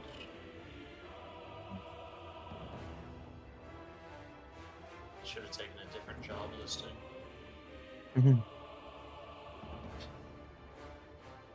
yeah, I think that's going to be my turn. Hold on. Are you sure you can't dash as a bonus action at your level? You're level 4. Oh, is that a thing? Mm-hmm. No cunning action. Yeah, so at level 2 I don't you know can when rogues dash. get it.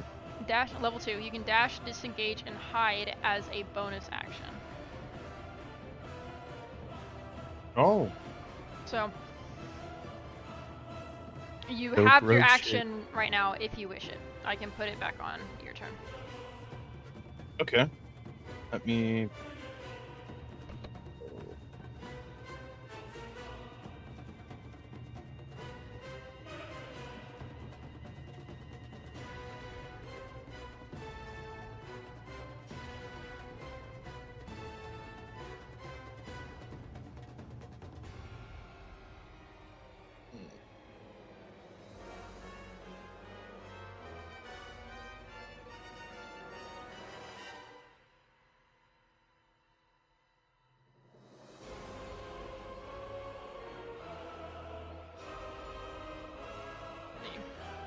Okay. For Strommer's turn, he is going to, as he was dashing up and around the corner, he's going to pull the syringe out from his pocket and jab it into his eye. Okay, you got it. Expend And another, attack. expend another charge for me on that one. And I imagine you've Because got I don't believe I used that since the last long rest. No, you haven't. Oh, it's charge, not quantity. No. All right, I think. and now I will end my turn. Yeah, you should. I think you've used 3 charges of it so far. Yep. Mm-hmm. Yep. All right. Cool. And you know all the benefits and such that come with that? Do you need that information? I know it. I know what is listed on the item description. Okay. Awesome. That's all you need then. Yes. All right. Sounds good. And you said that's your turn? Sweet. Yep. All right. This guy in front of Belrook will be making attacks again.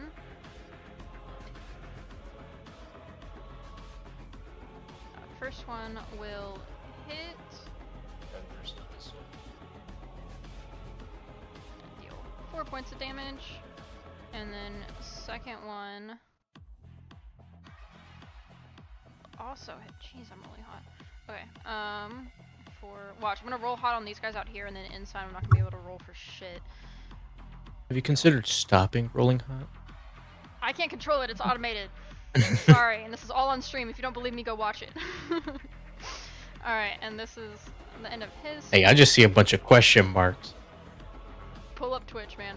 I don't know what to tell you. Alright, and this guy's gonna make attacks on Olin. Attack. With a critical miss, he manages to trip himself and knock himself off. Let's go. Next one will just barely miss as he's embarrassed by his trip. He's not able to put all the force behind his swing that he needs to in order to pierce your armor. So that will be the end of his turn. Marcius.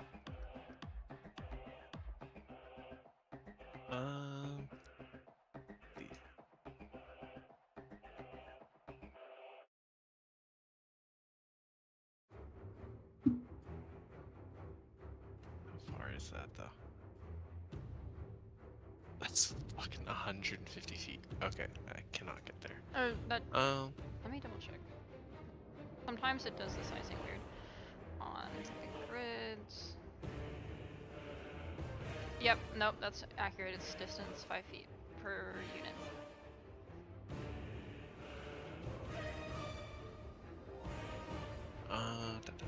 Let's see, unharmed, injured.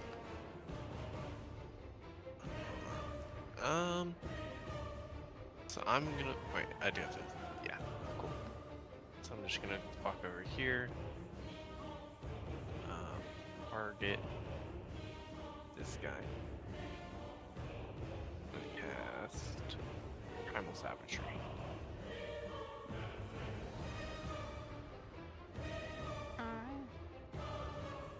Does a 22 hit?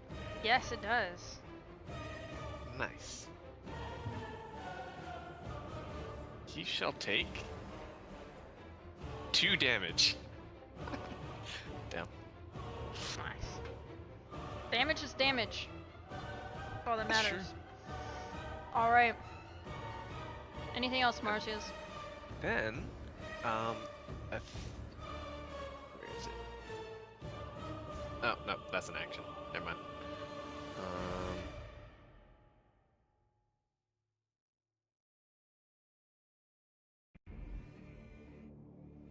Oh! That's also an action. Okay, You never mind. perhaps have a healing word prepared? Unfortunately not. Wow. Wow. I have I'm kidding. the other one. I have Cure Wounds. Oh, but good. Nope, Good Berry is also an action. Ah! Why is everything in action? Okay. Yeah, I'm just gonna end my turn because everything I have is actions. Oh yeah. Alright, what you doing? Well, I'm gonna make it simple. I'm going to. Where's my character sheet? There we go. Target you. And we're just gonna.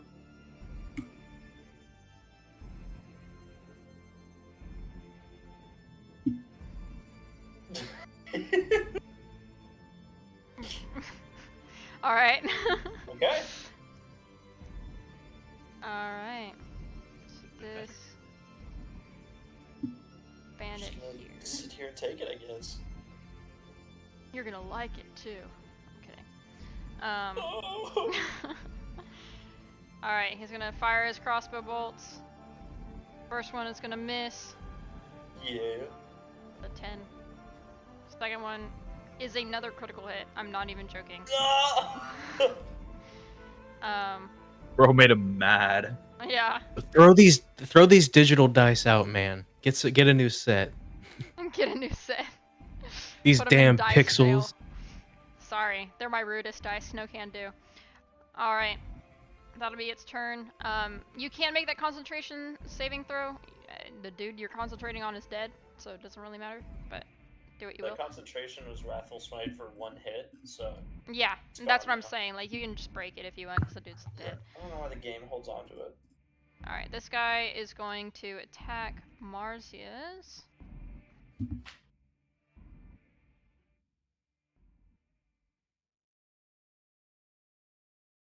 Dude.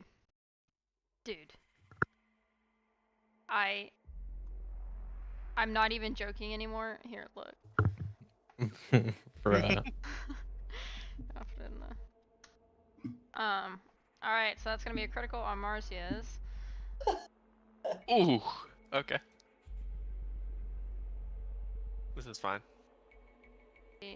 12 This is fine.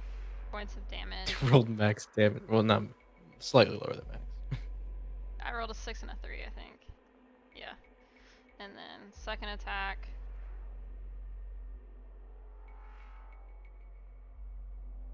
Will miss with a 9.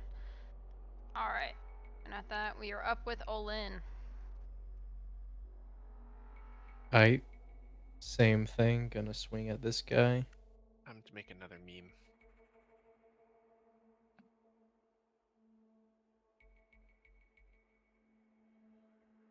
Fucking hell, dude.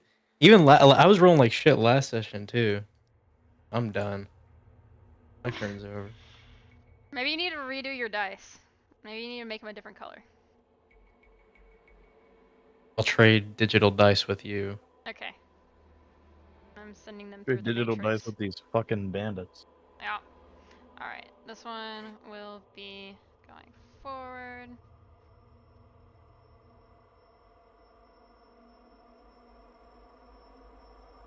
Will hit. 2 points of damage. And the second one. That was actually in public. It's a 5, so that'll miss. Alright. And then Stromer. All right. Stromer is going to skedaddle on over here and attack this unharmed goon next to Olin. And I get advantage, correct? Because I get sneak attack since Olin's there. Yep, correct. Let's go. Let's fucking go. Sneaky breaky time. Sneaky breaky. Let's see that roll. Sorry, advantage on attack roll or damage roll? It's attack roll, right? Yeah, make your attack roll first. Okay. And do so at advantage. Oh, dude. Yeah. Same shit happened to me. I rolled with advantage on Dude. stealth. I got a 4 and a 5. Today's a bad day for dice, Today is huh? a bad day for y'all, yeah. Alright. Anything else? You have your offhand? Yeah, I'd like to attack again. Alright.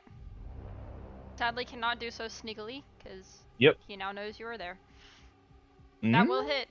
13 Yes, will hit. there we go. They are wearing leather armor, so they don't have a ton of AC. Alright. Damage is damage. See it. Damage is indeed damage. Awesome. Anything else? Okay,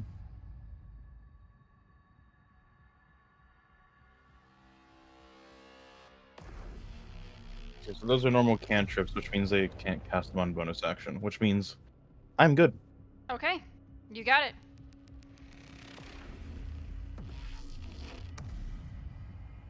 Alright, this guy. El Bandito. Attack roll. Which will miss. And then.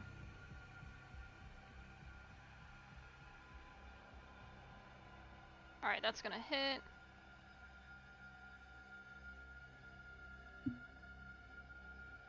Another 4 points of damage.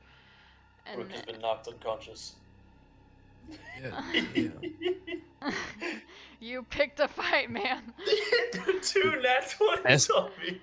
Best I can do is stabilize you, brother. I'm out of spells. I can't heal for shit. Oh, good. He hit 2 nat 20s on me. I don't know what I was supposed to do. You're shitting me. Something's up. This programming is off. We need to reinstall Foundry. Okay. This roll, For 6th one. this roll doesn't mean anything, but roll it again and see if it's a nat 20 again. If this is a bug. Okay, yeah. Oh, well, the two extremes. The dice were mocking y'all. What the fuck? Like in no uncertain literally- terms, this is not a bug. The dice were like holding their like fingertips together, be like, no, I don't roll nat 20s all the time. Nat See? 20s. That was disgusting. I am so sorry. That fucking That was stunning just on. That shit rude. That sucked. was Dice- a middle The finger. dice were really like, oh, you're gonna fact check me? You're gonna fact check me? Yeah, shit on. So, new characters in 2 weeks? to fact checking. I don't take kindly to fact checking.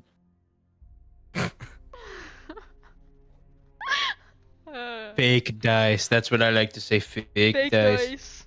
Big Alright. dice. Marcius, These rolls are rigged. I don't understand how you're so good at his voice. I don't get it. They're eating dice. They're eating the dice. I don't even know what to do. They're faking the dice Run rolls. away! Run away! Am I just gonna do the save yourself? Run away! This is base level bandits we're up against. I did not modify these guys. Base level bandits are getting Yeah, wrecked. they probably got like a 12 AC. We just can't fucking hit them. They do have a 12 AC.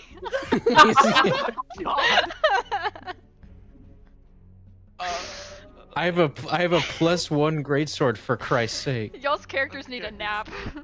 Is disengage? Disengage is an action, isn't it? Yes. Fuck. Okay. For you. It's a bonus Um, action for Stromer, and everyone else is an action.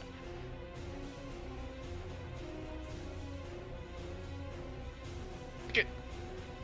If I die, so be it. I assume a 20 hits. Yes. The only one who has a different AC is the one that, Let's go. Marcius is Oh, okay. fighting. I saw it said 0. I was just like, fuck. I forgot that's what this skin looked like. The dice that says 0. I was just like, man, Oh, shit. I really got fucked with that damage number.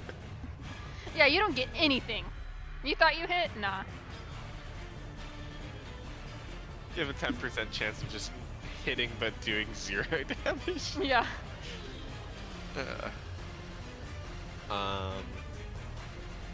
Yeah, so I'll see you guys Yeah, in I 2 think weeks that's- with my next character being Shmolin. Bolin. Smell rook. Oh, we Yeah, got Bolin. Bolin. Well, I guess I'm done with Necromancer. this turn. Alright. Death saving throw, baby. Does Olin have a sibling? Could you bring the sibling in? All right, where's the He death saving does. throws? Oh, sorry. Wait, Mac. Did you apply the damage? Yes, I did. Okay. And he's still just barely injured? Oh. He is a captain. He is a ranked person. I would expect at least to just injured. Andrew, I don't know if you did, because I can't see if you did or not. Everyone roll death saving throws privately, so only me and the person rolling can see. Oh, okay. I rolled that publicly. It keeps it juicy. We're fighting ranked bandits. Where's the casual bandits? Well, the casual bandits are all of them except for the one that Marcius The one's is kicking fighting. our ass. Alright. This dude, seeing him down is going to what?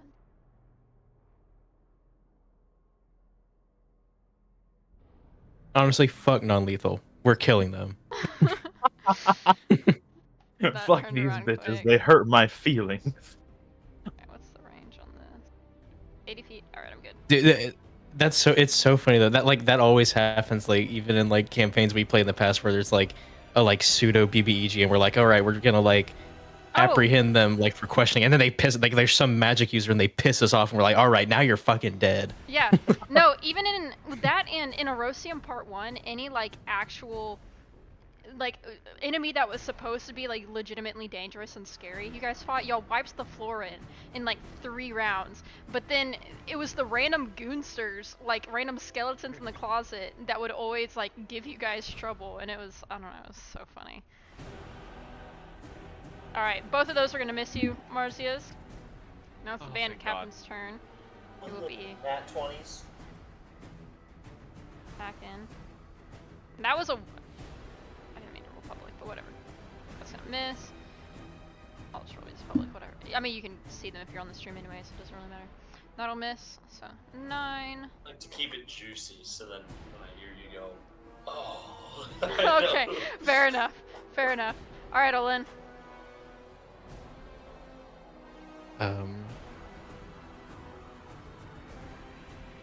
That's not what I'm gonna do. I don't know why that happened. The wrong button. Yeah, so this is CR1 bandits we're up against. Yeah, hopefully I can help. We'll see. I'll target that guy. Alright. believe it or not, I'm gonna whack him with my sword. I will You still do can it. Not try. Are you doing Great Weapon Master or regular? irregular. Okay. I don't think I can afford that -5 penalty with these rolls. That's fair. Yeah. Hell no. That'll hit. The -5 would have made me not hit. Yep, that's true. There we go. That's true.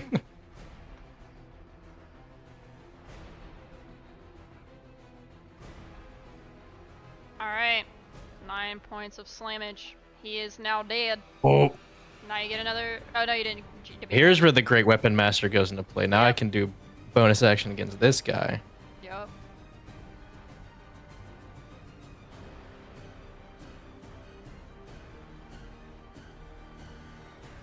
Of course. Oh no. No, we can't win them all, folks. You got one. I'm done. Alright. Oh, sorry, I didn't mean to do that. Storm. So we're looking a little worse for wear here. No, it's Hmm. It's time to do a BG3 move and just chunk a healing potion at Belrook from 150 feet away. and a long Yeet it. rest potion. A long rest potion. Wouldn't they Give me manufacture that those? long rest juice. Give me some NyQuil, that long rest juice. That's what's been stimulating the Erosium economy. Those are the goods that the Silk trades. The long rest juice. Need to pop like 10 Benadryls after this fight. See the Hat Man. Oh my How would goodness. Sorry, go ahead. How would I use telekinetically shove? Let me pull that up real quick. Because I know that I can use it, but I can't. I don't have a description for those effects yet. Yeah. So if you here, it's basically there's your chat. It's basically the third bullet on that feat that you have. So you need to be within 30 feet, and you think at it, and then it's gonna make a strength saving throw against the DC of your component. And if it fails, it'll be moved 5 feet toward or away from you. Okay. But it cannot move into an enemy space, so it can't move into Olin's space. It would have to move somewhere like here or here. Or if you're pushing it away, somewhere like that. Yeah. Yes, I would like to use telekinetically shove on that guy and try and shove him diagonally up and to the left. Right here? Yes. Alright. Let me have him do that strength save.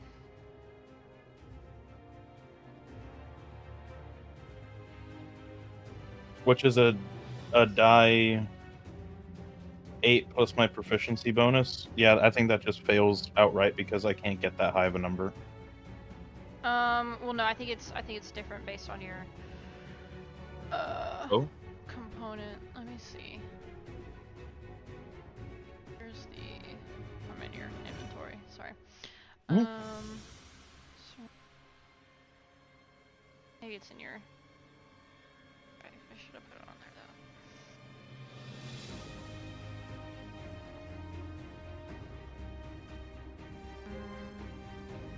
Items, and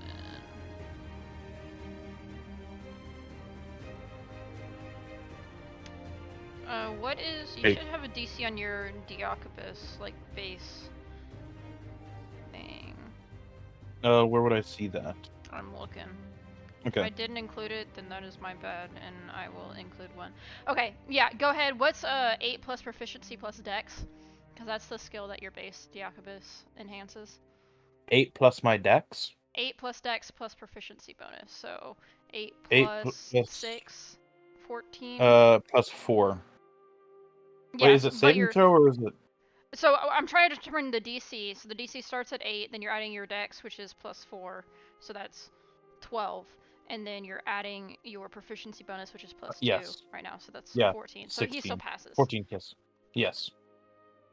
Alright, Okay. I'll go and edit your item to have that. I am still going to walk on over here and try and attack him. Okay.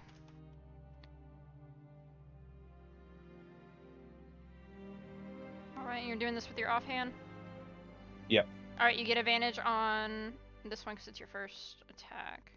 Oh, Very nice. Alright, and then you can add your sneak attack damage. Do that, which I think is 3d6 right now. 3d6. Holy shit. Where do I see this number? It should be. Let me go into your character sheet. I know it because it's. If you go look up Rogue 5e, and use the Okay. wiki link, it's listed there by level. But if you go into your character sheet, hit the third tab on features, there's sneak attack there, and you can add that to your. Okay. And this is something I should add manually because it's not going to add it automatically. Yeah, so go ahead and roll the Okay, base damage and then roll the sneak attack, yeah. Oh, I did it, add it. There you go, it's 1d4 plus 4 plus 3d6. If you can see that in the Yes. chat. Yeah. Yo, You got it.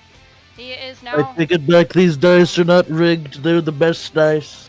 I love these dice. I'd kiss these dice, okay? I'd kiss that man. That was Top 10 wild. quote. It's Yeah. so funny. Alright, anything else, Strummer? Nah, I'm proud of that. This is Eobard's song. I was about to say, it's okay, we're saved. Eobard's apparently coming out and like saving us all. That song would always play when he would pop off. Like he would do something, Yeah. and then just like by fate of the universe, that song would play after it. The vibes are there. The vibes are there.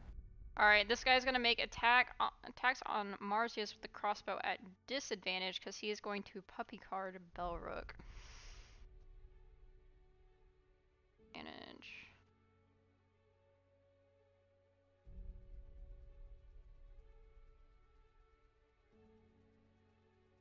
That will hit for 16. God damn. So Marzius, you'll take 7 points of damage. I'm still standing. Yeah, yeah, yeah. Yeah, yeah, For yeah. now. Alright. We'll see how long. Get him. Still barely injured. Ooh. He got unconscious, near death, unharmed.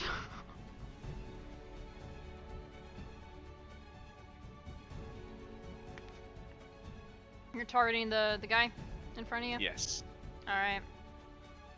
Let me do that saving throw. Please don't have a high wisdom. Bowen. I failed. He failed. He rolled a 5. He failed? Yep. Fuck yeah. He is now frozen. I'm alive. Please. And let's see. I forget what's the range on this. Alright, Nick can make a saving throw at the end of each of its turns. Oh, what? Yep. I didn't know that part. At the end of each of Okay. its turns, the target can make another wisdom saving throw. On a success, the spell ends. That sucks. I just want to see the details. Whatever. Okay. I'm gonna move.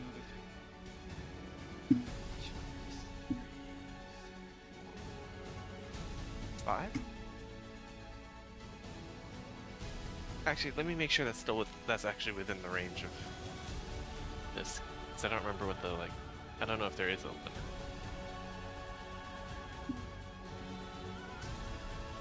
Where's- Oh, range 60 feet. Okay, cool. So I actually move one further back. 30 feet. Okay.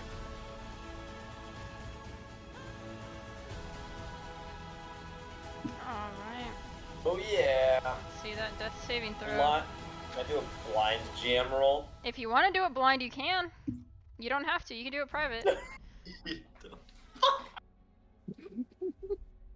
You know, making a private GM role is kind of. I have a feeling he failed. Okay. Kind of goes against the private stuff if you go, fuck! Yeah, because little skull icon underneath your character for the death saving throws, and I did it privately so only you could see it, but then another X shows up on the death side. So I didn't even get to see my own roll, but I get to see that it failed. Yep. Well, Shit. alright. Melrock inbound. Fuck. Hey, we got any clerics in the Shattered Waste by chance? We might soon. Y'all left Harwin at the tavern, so.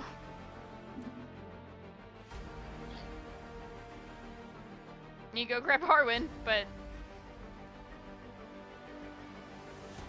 Alright, this bandit will move forward. Fire shots on Strommer.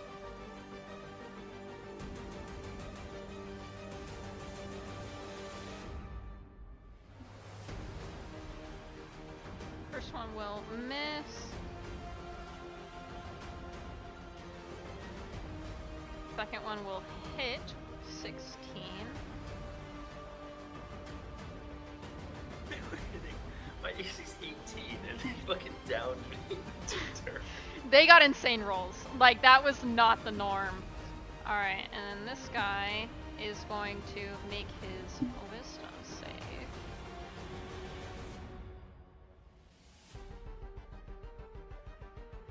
He rolled a 13.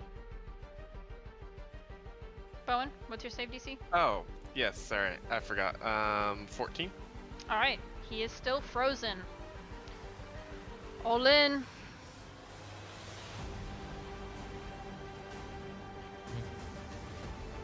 Seeing that dude paralyzed, I'm gonna run past him.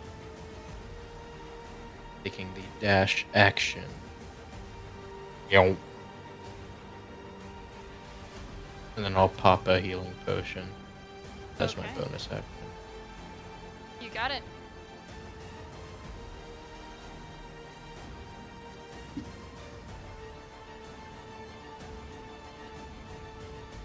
Alright, went ahead and applied Alright. that to you.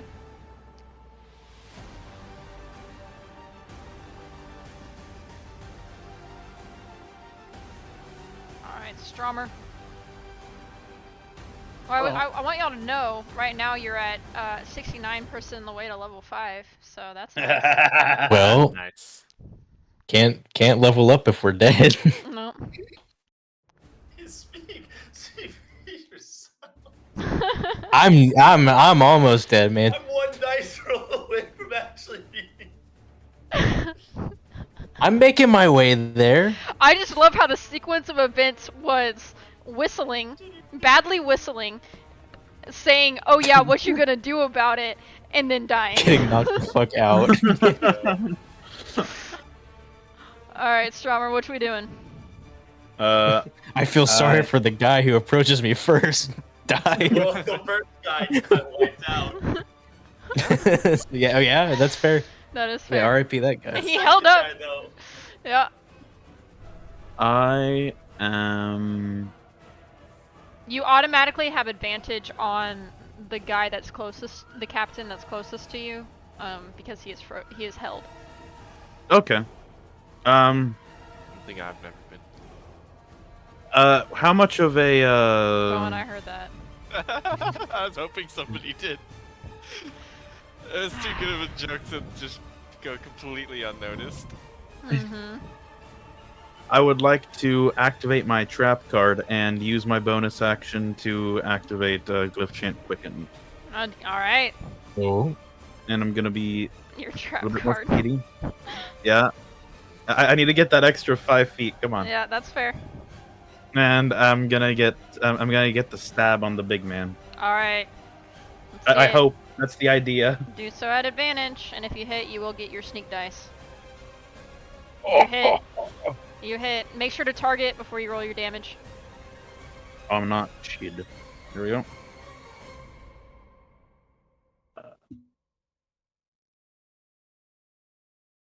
Give me those sneak dice.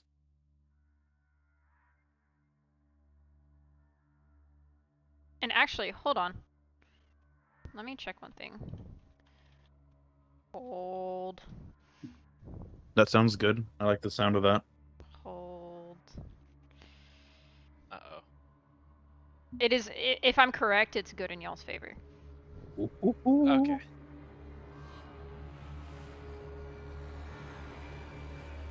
Alright, so the condition on hold person is that they are paralyzed, and the status of paralyzed states that any attack that hits the creature is a critical hit if the attacker is within 5 feet of the creature. So make that critical damage. Yeah. That is So, true. 2 die 4, plus 4, plus 6 die 6. So just go ahead and reroll the damage and hit critical instead of regular. I didn't realize he was held. I thought this was like some other spell. Oh, I need to add the 6 the die 3d6, correct? 6d6. 66. Your sneak die always get doubled on critical hits. So it's gonna get the Holy cow, 10. He did 66 damage. Boy's getting obliterated. Alright, and then 14. Do? That's pretty painful. This do.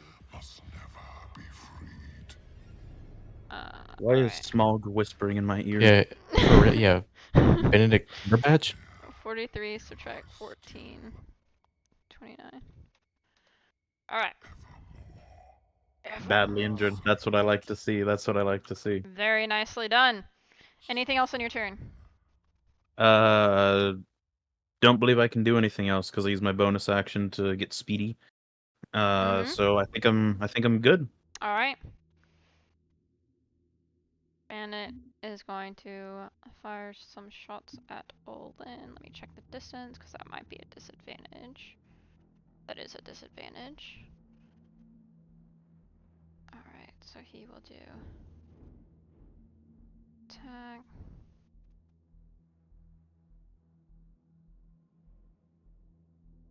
Will miss. Second one Good, good. will miss even worse. Alright. Yeah. Marcius. How much HP do I have? Kick some Not a juice lot. into the bucket, Marcius. Two. Okay. There's only. Oh, there's 3 people left. Mm-hmm.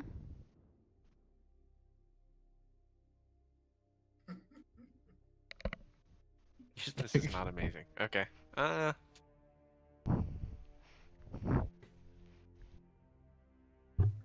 I forgot. That's the evidence spacebar. So I'll do that, and then. So if it's an auto crit, I'll just roll damage.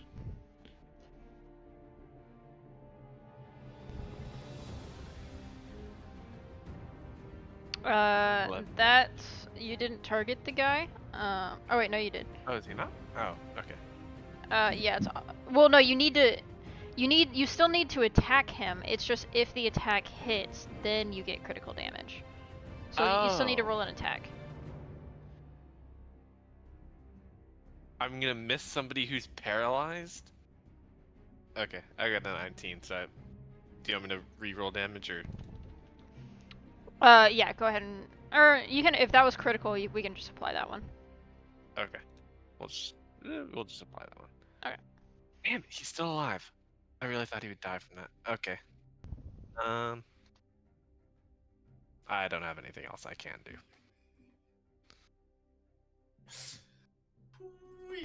What's through here?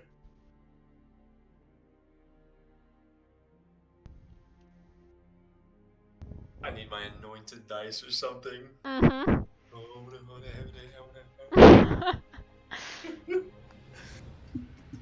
Oh, Oh, also after this, you should send the picture of the mini paintings you did in the chat Oh? or something. So those were good. will do. Please do. Oh no. That sounds happy? Question mark. No, that sounds painful. That sounds like the continuation of a trend that shouldn't have been continued. All right. Next up,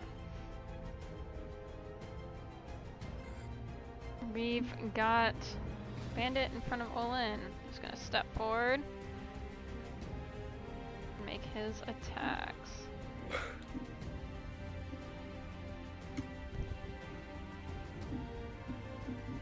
First one will miss.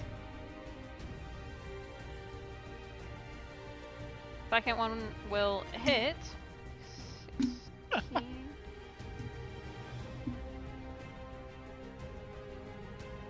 And 2 points of damage. With this song playing, I need Arya Stark to come out and like stab this guy in the back of the neck right here. Alright. This guy. Sadly, Arya Stark doesn't exist yet. This guy's gonna make his wisdom save. Try to. And he fails. He is still Oh, frozen. thank God. Alright. Olin. We're still alive for now. I'll try and get this guy.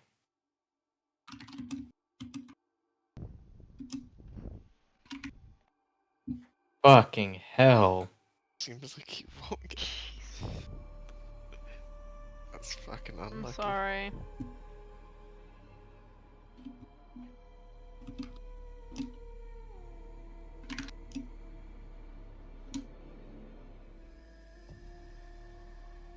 Alright. Save my healing potion. Okay.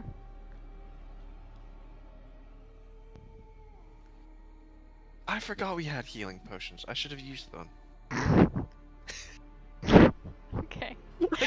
Stromer.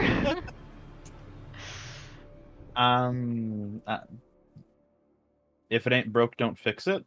That's Except for when What you I'm say saying. it, that's actually facts, whereas Adam is just wrong. Yeah. That'll hit. So roll Well, it critical ain't damage working. with sneak Yes. attack. Yeah, this I didn't have the situation. it's okay. Yeah. Go ahead, roll Did an alien 66. abduct you? What happened there? Yeah. He's a part of the Bowen, wild thornberries. Andrew, this guy that we played D&D with, Carson and I, our very first campaign ever. First of all, this guy is now dead. He Not was the a guy we're talking warlock. about. He's alive and well. Yeah, no, he's alive and well. He was like, what was he doing? He was flying, and yeah, he was flying in the air, and he was doing Eldritch Blast, and he hadn't hit any of them, and most of our characters were almost dead. And he goes, "Well, if it ain't broke, don't." He fix wasn't it." being hit because he was like 10 Yeah, feet in the air, yeah. so no one else could reach him. He was I like, think if it's it like ain't broke, 20. don't fix it. And it was like, And everyone's like, It's "It broken, is we're all dead, broken, dude." We're all dying. Like, maybe do something else." He's like, "Okay, I'll cast some other concentration spell." And the DM was just like, "Okay, you plummet from the air and you die because you're flying in the air and you just lost because you lose concentration on a flight. Hell yeah. All right. Splat. All right. There's also one point he had like, what, 6 levels of exhaustion or something? Like, he was like barely alive. We were essentially my dragging God. his corpse through a cave. Well, 6 levels is the max. Like, you are dead if you hit 6. He had 4. So he was like, That's- yeah, it was He was bad. basically a vegetable, and we were Yeah. dragging him through this cave. How did he get 4 And the other levels one- of exhaustion? Well, the other thing is, there was also a point in the cave, so I don't even know how he did. He kept going down and getting res, then going down. Anyway, Bro's playing the Weekend at Bernie's There was- campaign. there was another point where I was playing a paladin character, and he had like fallen or something, and then my character got knocked unconscious, and I fell on him, and he just like would lay on the ground, use my character, my unconscious character, as a meat shield, and Eldritch Blast people from laying on the ground, and I was like, dude. Yeah, he would like Christ. play dead. He was like, I'm gonna play dead, and then when it's my turn, I'm gonna wake up and put my hand up and Eldritch Blast, and then play dead again. I was like, okay, you're gonna kill my character, but all right. All right, Stormer. Anything else? No, did I end my turn? No, I didn't, but I can. Oh wait, no. Oh, Oh, sorry. wait, back. I forgot. Just because he's dead doesn't mean that I didn't use my bonus action. I haven't moved at all. I can move. Hold No on. truer words have ever been spoken. How does how What does that exactly do you use connect? your bonus action on the dead guy? Because he died with my first action, so I didn't use my bonus action, Oh, so I yeah, can yeah, use yeah. my bonus action on this guy. There we go. Fair enough. Okay. So, Well, my mind went attack. to necrophilia. You do get sneak attack on this guy too. Jesus. Carson, I don't want to know what you fantasize about at night. You also I get don't sneak attack fantasize. because on this guy because you haven't attacked this one yet. You don't Hold on. Bonus action. I don't fantasize. yeah, Don't accuse me of fantasizing. You don't fantasize. All I know but is you practice. All I know is Vicente said there's a dead guy in front of me. I still have my bonus action. Just because he's dead. Tell me what I he's can't use Tell it. me what he's gonna do with that bonus action. Yeah, exactly. What are you gonna use that bonus action for, bud? Bud. It's taking off my pants a bonus action. I can take off my belt in less than 6 seconds.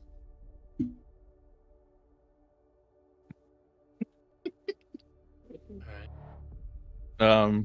What am I doing? I'm adding 3d6. I don't know, Vicente. What are you doing? Enlighten us. Wait. No, that's to the damage roll, not the roll. There we go. Alright, that'll hit. I was like, what? A bunch of D4s and then 66. No, because he isn't paralyzed. Oh. Oh. He's just fucked. Alright. And there it is. He is now dead. You got one guy left. I didn't expect a one shot of. Okay. The captain's a lot beefier than these guys. I know, but still, Go Burr. Alright, anything else? I can see why Aline has an ego. This is not healthy for me. I in turn. Yeah.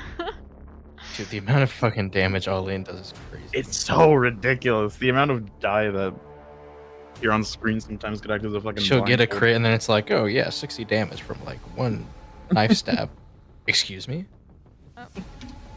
That's crazy. To... Yeah. Yeah, it didn't let the band go for whatever reason. I'll be right back. Alright. I wouldn't have been upset about it. Alright. First attack will miss Stromer. Second attack will hit Stromer with a dirty 20.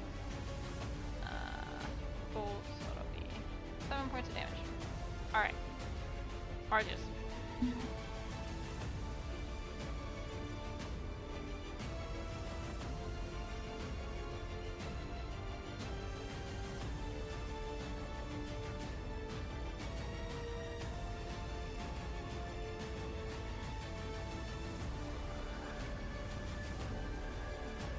How far is this? Oh, 60 feet. How convenient.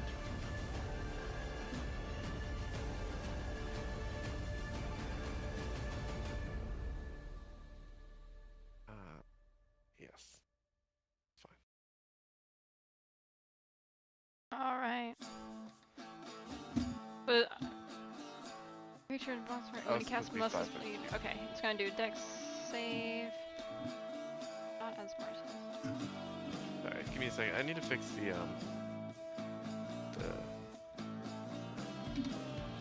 area it has selected because it It's okay. for some reason doing. Alright, it's gonna fail its saving throw. There we go.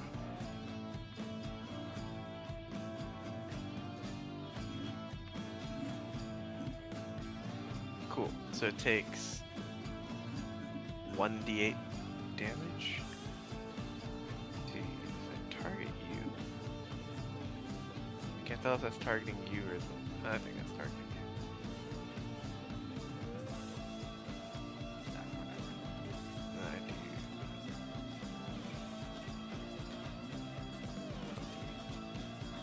you. Ooh, it does 7 damage.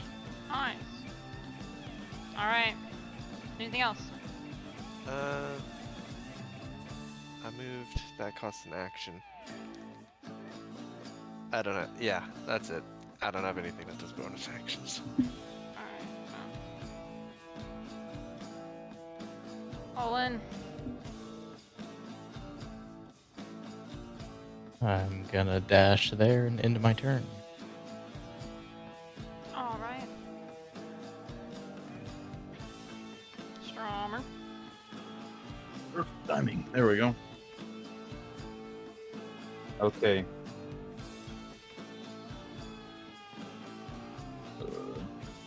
Okay, I'm gonna dash as a bonus action.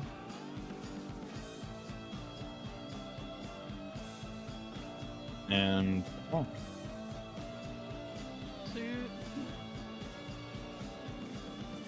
and he's paralyzed? No, he's Oh, okay. on fire. I saw that This box. red dot above his Yeah. head, and yeah.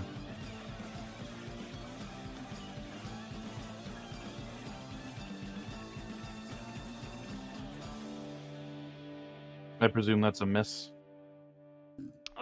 Yes, sadly that will miss. Okay. I shall end my turn. Bandit will target the bandit. Target. Bandit will make attacks on ya. First one will miss Stromer. Second one will hit Stromer for a total of 2 points of damage. Alright. Mars, yes. Alright. So I'm gonna move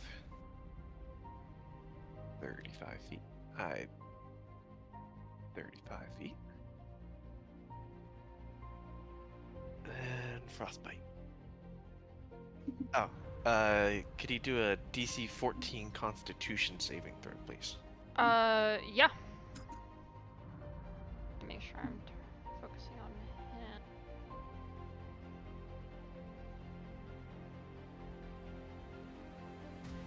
18. Damn.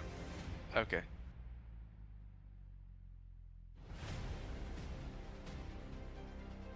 Okay. Well, that's the end of my turn. Alright. Olin. Ooch up, Give him what's good. and I'm gonna swing at him. Aye. Believe it or not.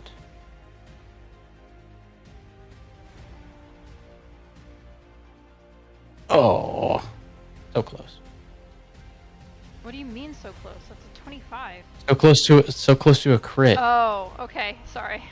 I was like, Oh wait, you're the only one who's allowed to get crits around here? Yes. Seemingly.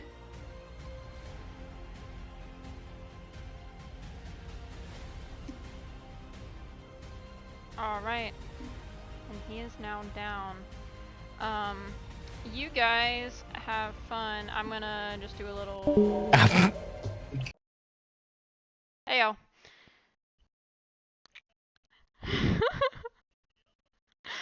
So, okay. So this is the plan. This is the plan I had. I genuinely, like, I don't know if you read the highlighted or the secret thing I sent you. I have, for everyone, I have plans for their first death because all of y'all are tied to this some whack shit. And there's ways that y'all are tied to it. So, this is what, you ready for Bellrooks? No, I didn't think it was coming this early. This was intended to be like an act 2, but you know, we're getting it now.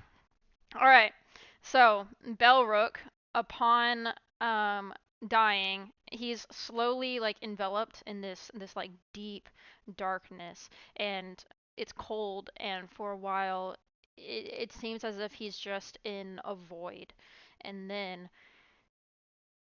little small dots of light slowly start illuminating around him like stars. Like stars, not quite. And then in front of him, he finds himself, he's feeling weightless, and it's almost as if he's floating out in space. And then in front of him, space seems to almost crack and fissure, and there seems to be like almost a teleportation breach forcing its way open into the expanse before him. And before him, out of this fissure, climbs out the red moon of Ruidus, and it is just gigantic in front of him and looming, and it's storming and it's vibrant, and he can almost feel the shock waves of the power of the red moon, and they come in, the tide of them is strong, but there's an underlying sort of vibration to this, the power that's emanating from this moon. It almost feels as if something is slumbering within it, and it's just a constant pulse. It's like a heartbeat of power, and then you've got the vibration of the slumbering presence that's there. And from the moon, almost as if the moon itself is talking. He hears in his spiritual soul, essentially, because I mean, he doesn't really have a mind anymore. He hears a voice, a deep voice, call out to him, say, "Your blood, mine now."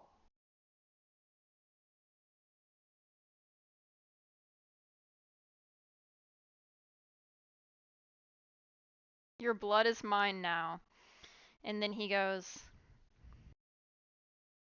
there's a long pause,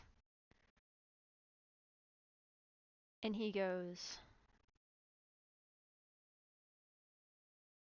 "I will swallow your entire plane of existence, and you will join your brethren." And then around the moon, individuals wearing similar cloaks to those of the Covenant start appearing in like similar spectral entities, but they're all red. They're like red, crackling,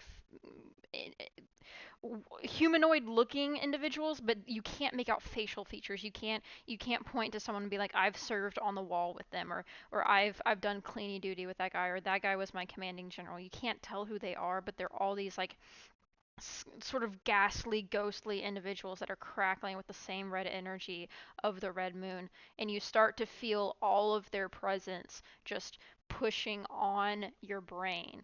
And you're trapped in this as you lie dead in the material world.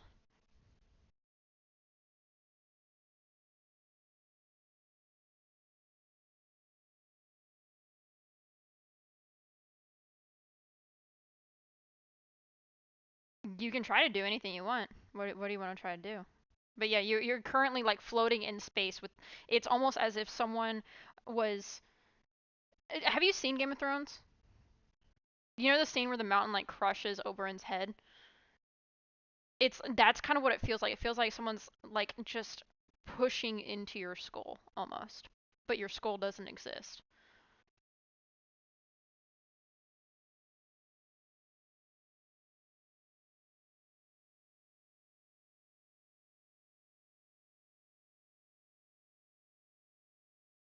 Yeah.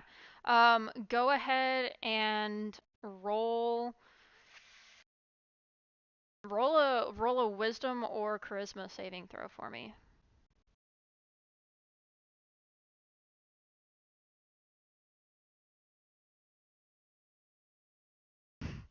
Yeah.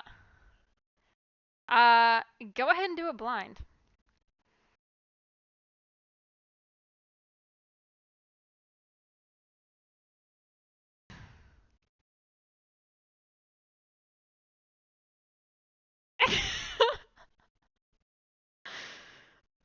All right.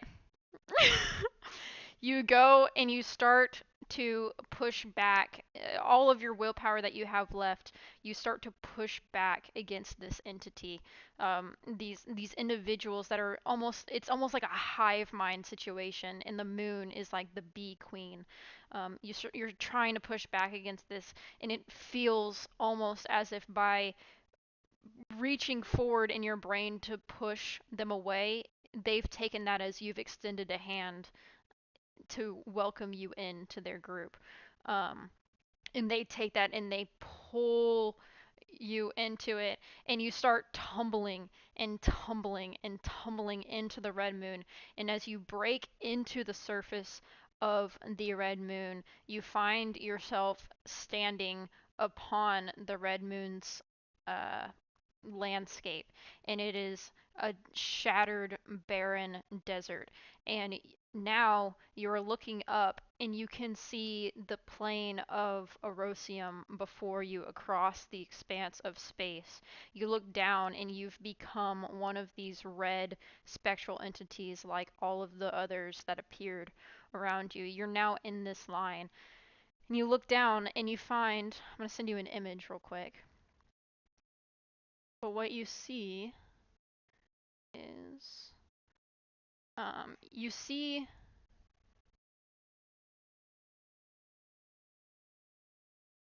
where is it?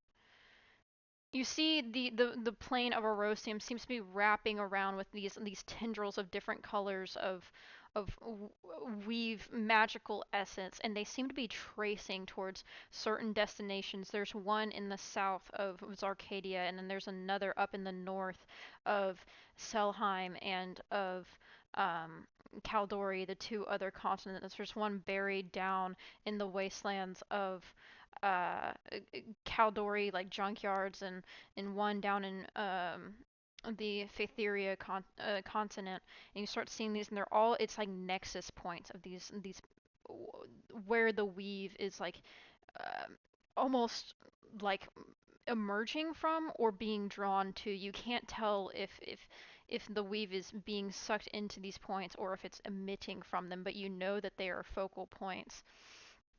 And I can't find this image. I don't know where I put it. But the it's just an image showing all that. And then what you see is above the world, you see stars start to take the form of gods, and one transforms into what you can tell to be Asmodeus, and then the other transforms into um, a, a a god that looks very Nordic in nature. And you see Asmodeus just completely impale this divine, benevolent divine god, and he falls. And then your god, Tyr, comes in and is able to strike Asmodeus down into the hells, and you realize you're watching the original celestial schism of the division of the original gods, and you're able to draw the conclusion that whatever entity, whatever source of this red moon that you are now connected to the hive mind power of is an ancient being and has been present since at least the dawn of time, or dawn of the gods, if not before them, into the dawn of time. And he has been watching, slumbering, and waiting to devour the power of the Celestials as they are focused waging war amongst themselves.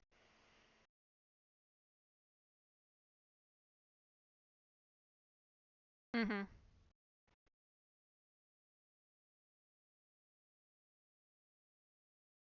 Right now, with your god so focused on his own trial and with his fallen companion, you find that piece of willpower that's always there in the back of your mind, helping you and guiding you, is currently absent.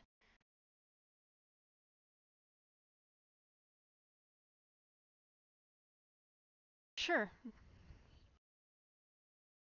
Yes, you find that you're with the connection of the high mind, you're not getting any directive right now, so you can attempt to speak out. Yes.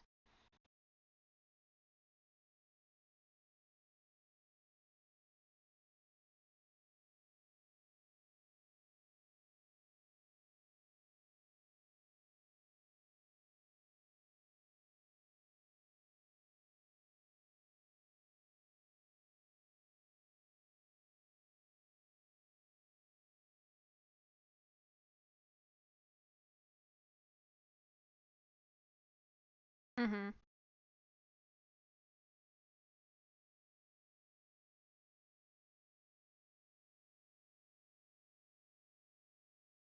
Okay.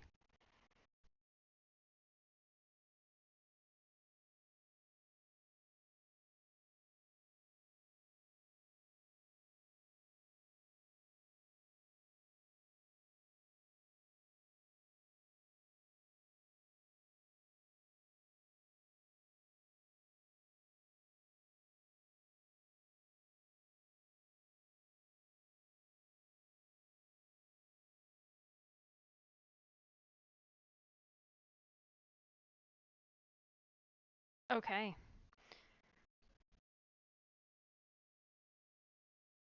Okay. Make a persuasion roll for me at advantage.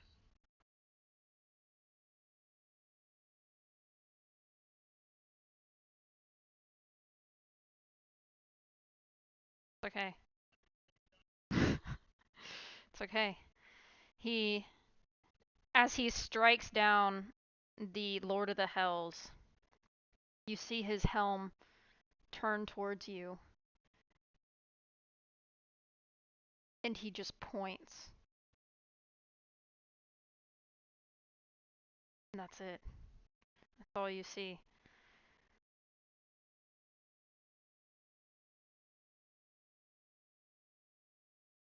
Towards you. He points towards you. You're on the moon, and he points towards you. And that's it. How we're gonna roleplay this, so above table, what's gonna happen is right now, given your roll, your persuasion roll, it's gonna depend on the actions of your party and what they decide to do with how this turn of events go. And what I mean by that is either it will take a few days, like for Belrook to come back, if they like do absolutely jack shit, because Tyr will summon him back at some point, given his persuasion roll. Or it could be instantaneous depending on what they're gonna try to do themselves. We're gonna have to see, because the way I'm gonna treat that is you surpass the 10, which is your strike in the middle, so you're not. He has heard you, but he's a busy god. Um, but you didn't get too high, so if it's going to happen immediately, you're going to need the help of someone else's god as well.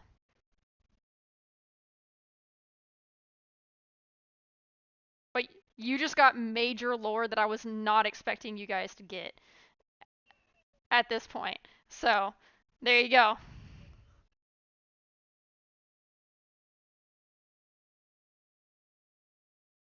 Yes. Yes, and there's nexus points of like arcane power across the world, and I would say that if you wanted to like mark them on a map when you get back, you can roll a history check and see how many you remember.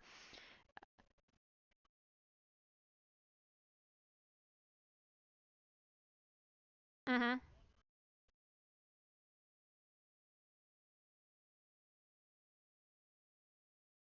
Dude. All right. You got it. All right. All right, we're going to go back.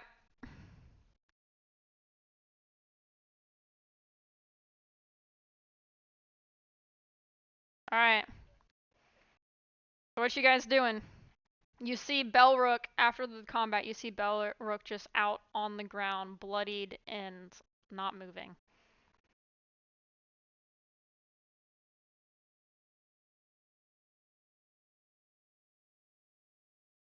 He is straight up dead.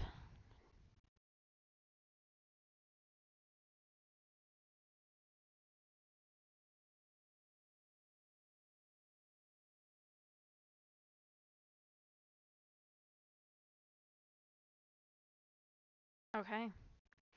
Uh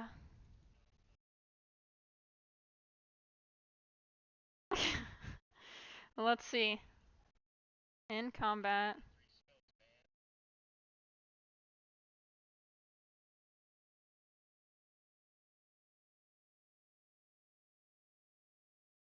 Let's see.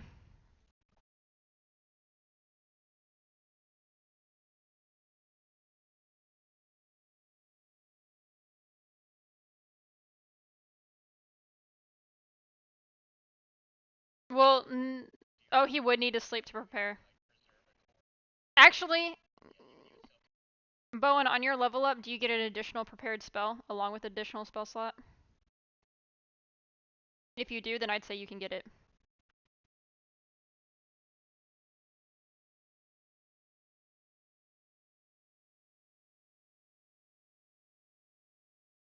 Let's see. And then I need to add... Hold on. Y'all also need to get the experience, so y'all each get another 750. I think y'all did just level up. Get another 750 from going to the bathhouse, and making the deal. So...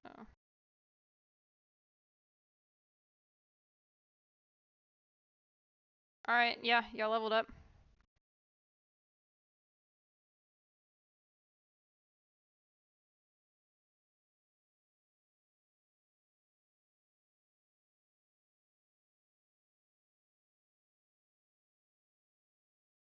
You're good.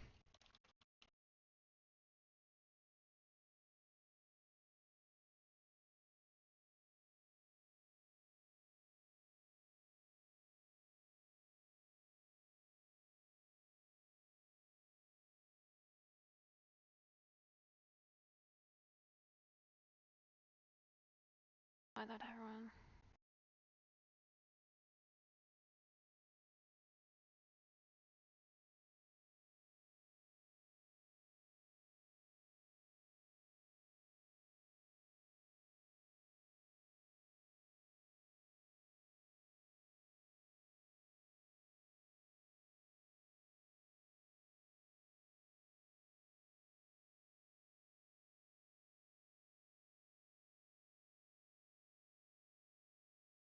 Let's see.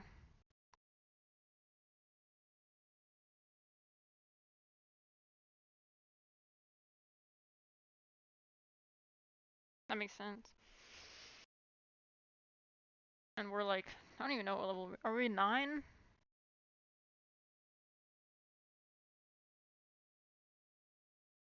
It's on the druid spell list. Revivify is on the druid spell list. You might want to check with him about that.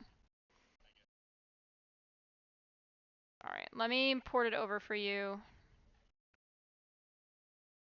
Huh? No, we just hit 5.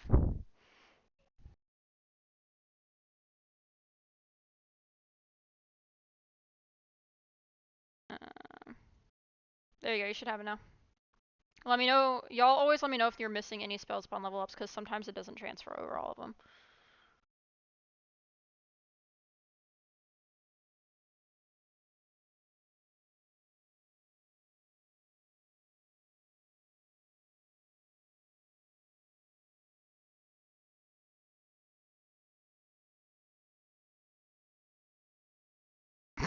The video you sent, Andrew. I've seen horrible things.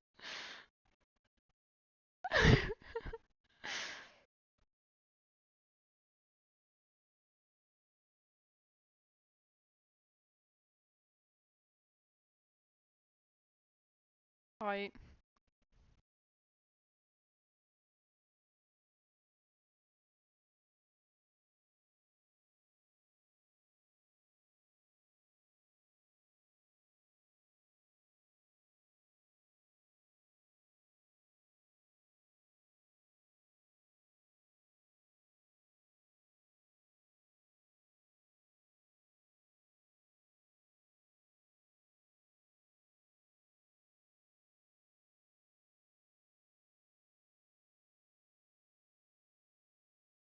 One minute.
Well, if any of y'all have gods or higher power that you want to reach out to try to finagle something, now is the time.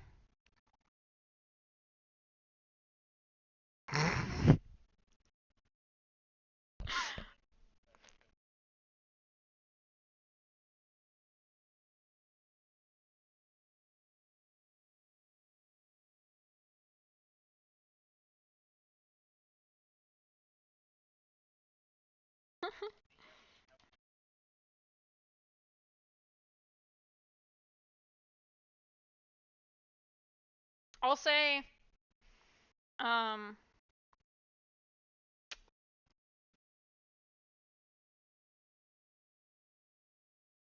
I'm trying to think who all would be.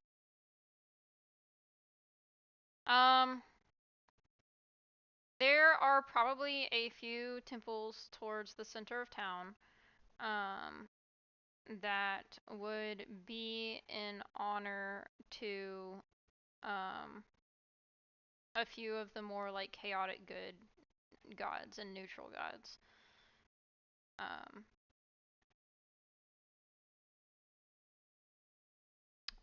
it's less, it's more than a minute. Um, but I mean, you never know. You might find someone who can you can pay to do a more powerful spell.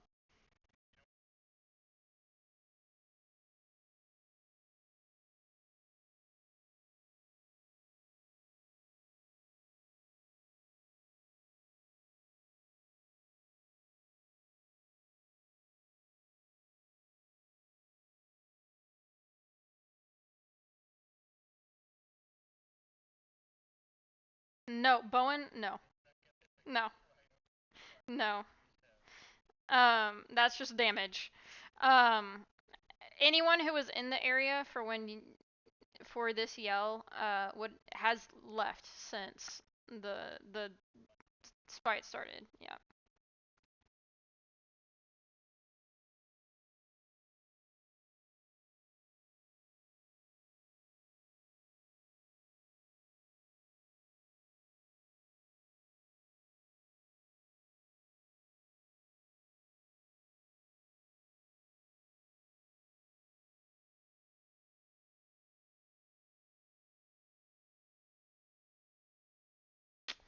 Let's see. How fat is Belrook? What's his weight?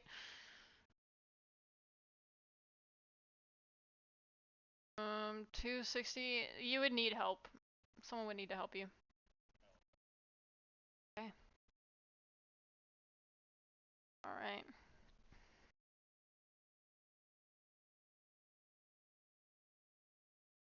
Okay. In the center of town, you find one church that is to the goddess of Timora. Uh, it seems to be open. There seems to be one or two uh, residents that probably just reside and live in the church.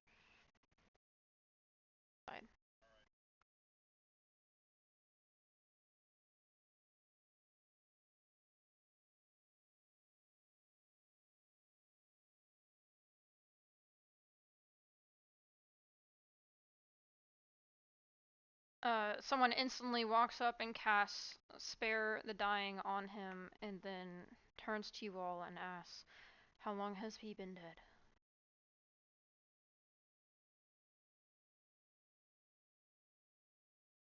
Yeah, it's not a short walk.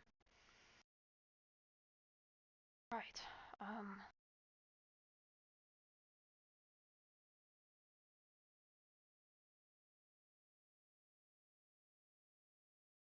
Lay him down here over by Amora statue, and she directs you to where.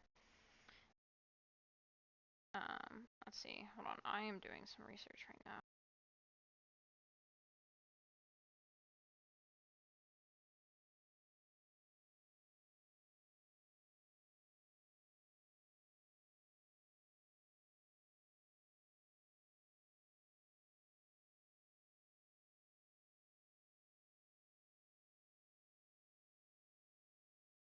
All right. She as you lay him down, she places 2 golden coins on his eyes and then sits and kneels in front of the statue, not touching him, but in front of him and in front of the statue, and begins to pray to the goddess of luck. And as she prays, the statue begins to gain almost a spectral presence, and she is sitting there. And this is not quick; it takes a while. She is sitting there for upwards of probably an hour as she's praying to her goddess, and you watch as the statue goes from being a marbled statue of the Lady Luck to almost lifelike as it starts to move, and it bends down and places a hand on his chest and touches its stone lips to his forehead. And as she releases her hand, you see his chest float up and his body begins to float up from the ground as it's raising with her. And as this statue stands back up, it holds its arms out at its sides, um, sort of in like a rapture pose, and Belrook's body is just floating above. And in the sky, her hand goes back out and grasps his amulet, and in the sky, the constellation of what Stromer and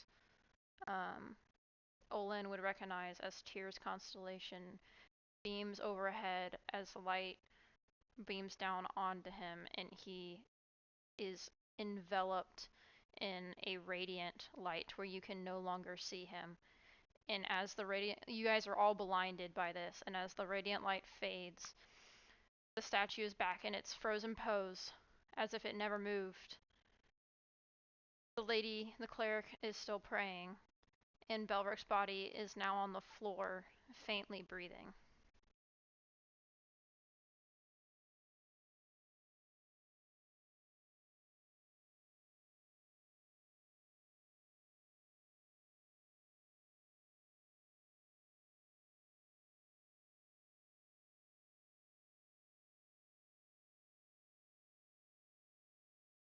She's still a bit entranced, and you can tell that whatever she did took an incredible amount of energy from her, and she nods her head in response.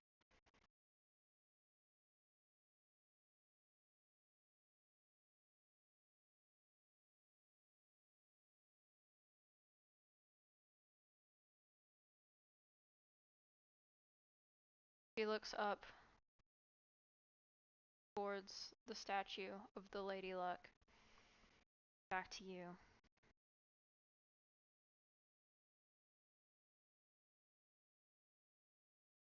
I don't need anything. She will collect when the time is due.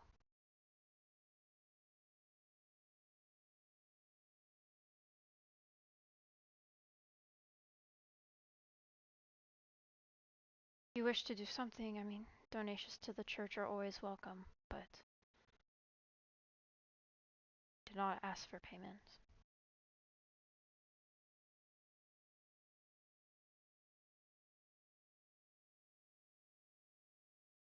Okay. She takes it gratefully and nods appreciatively towards you. Okay. Margius, don't be a stiff. I'm kidding.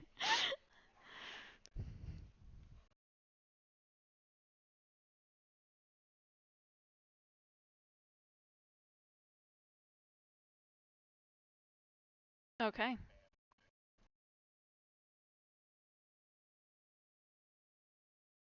My name is Anita.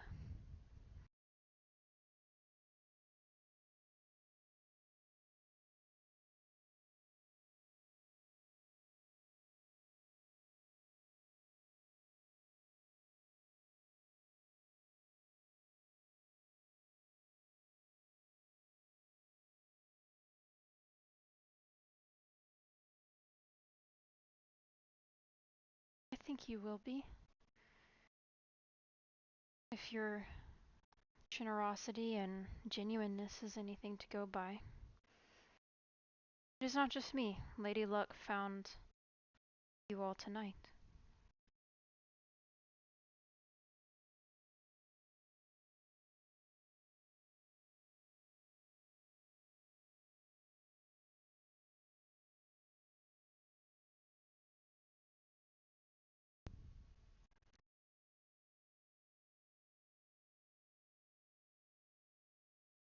If you don't mind, I think I'm going to go rest for a while.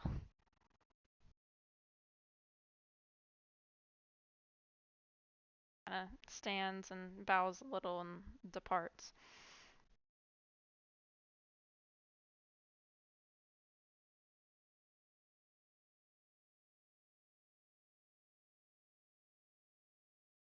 I'd say walking the whole town takes about an hour and a half, so it's probably about an hour to 45 minutes away.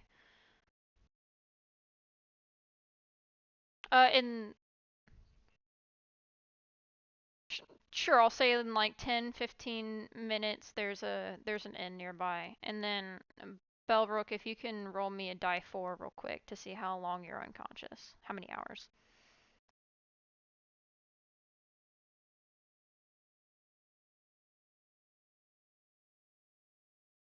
Alright. So, in an hour from now, which I actually need to go for because it's almost 10 now. She prayed for an hour. In an hour from now, you will gain consciousness and then you can start your long rest. So choose.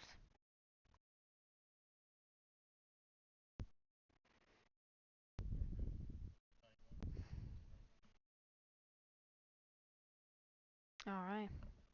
You got it. Alright, y'all get to the inn.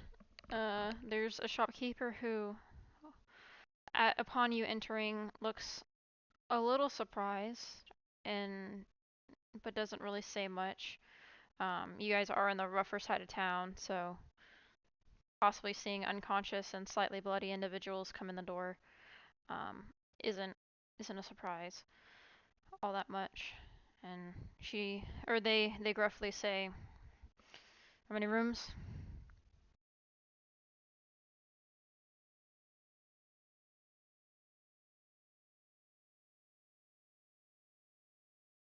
I can give you 2.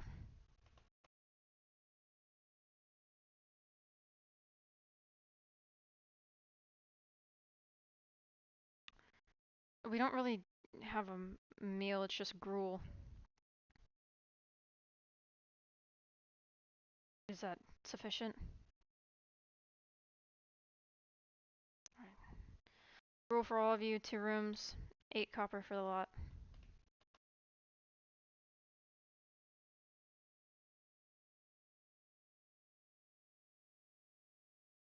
And upon the transaction. Yeah, sure.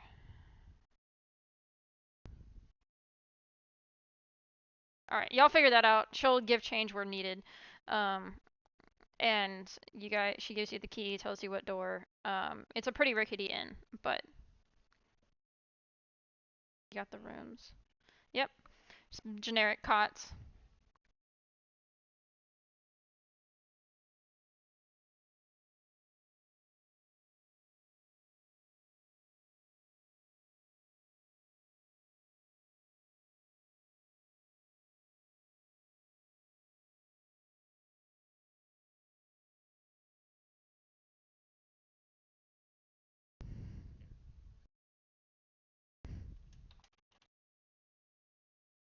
Alright.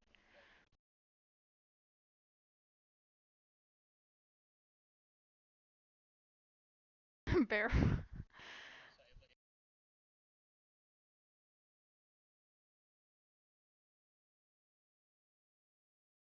Vicente, you were saying Stormer does what? Okay.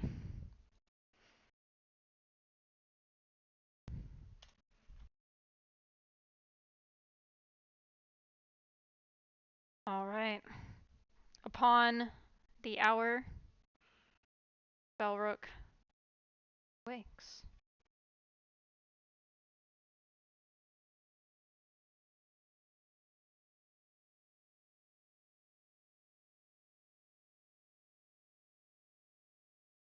It is going on 11 at night.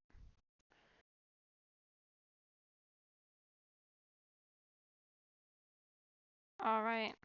I imagine someone is sharing a room with him, and then 2 others are in the other room. Do y'all do anything upon seeing him wake? Whoever's in the room with him. Oh.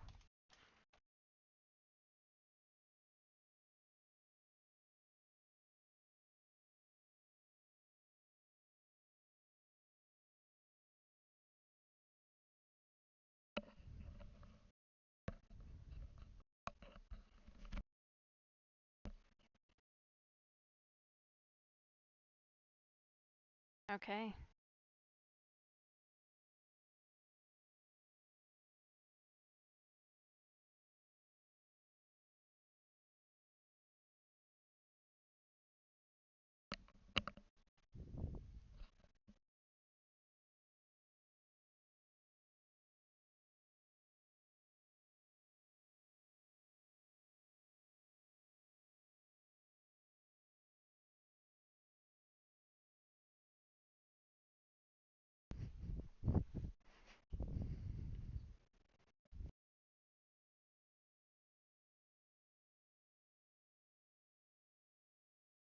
Cobalt Soul is the organization that, yeah, that Soren and him are trying to get in contact with. Yep.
All right.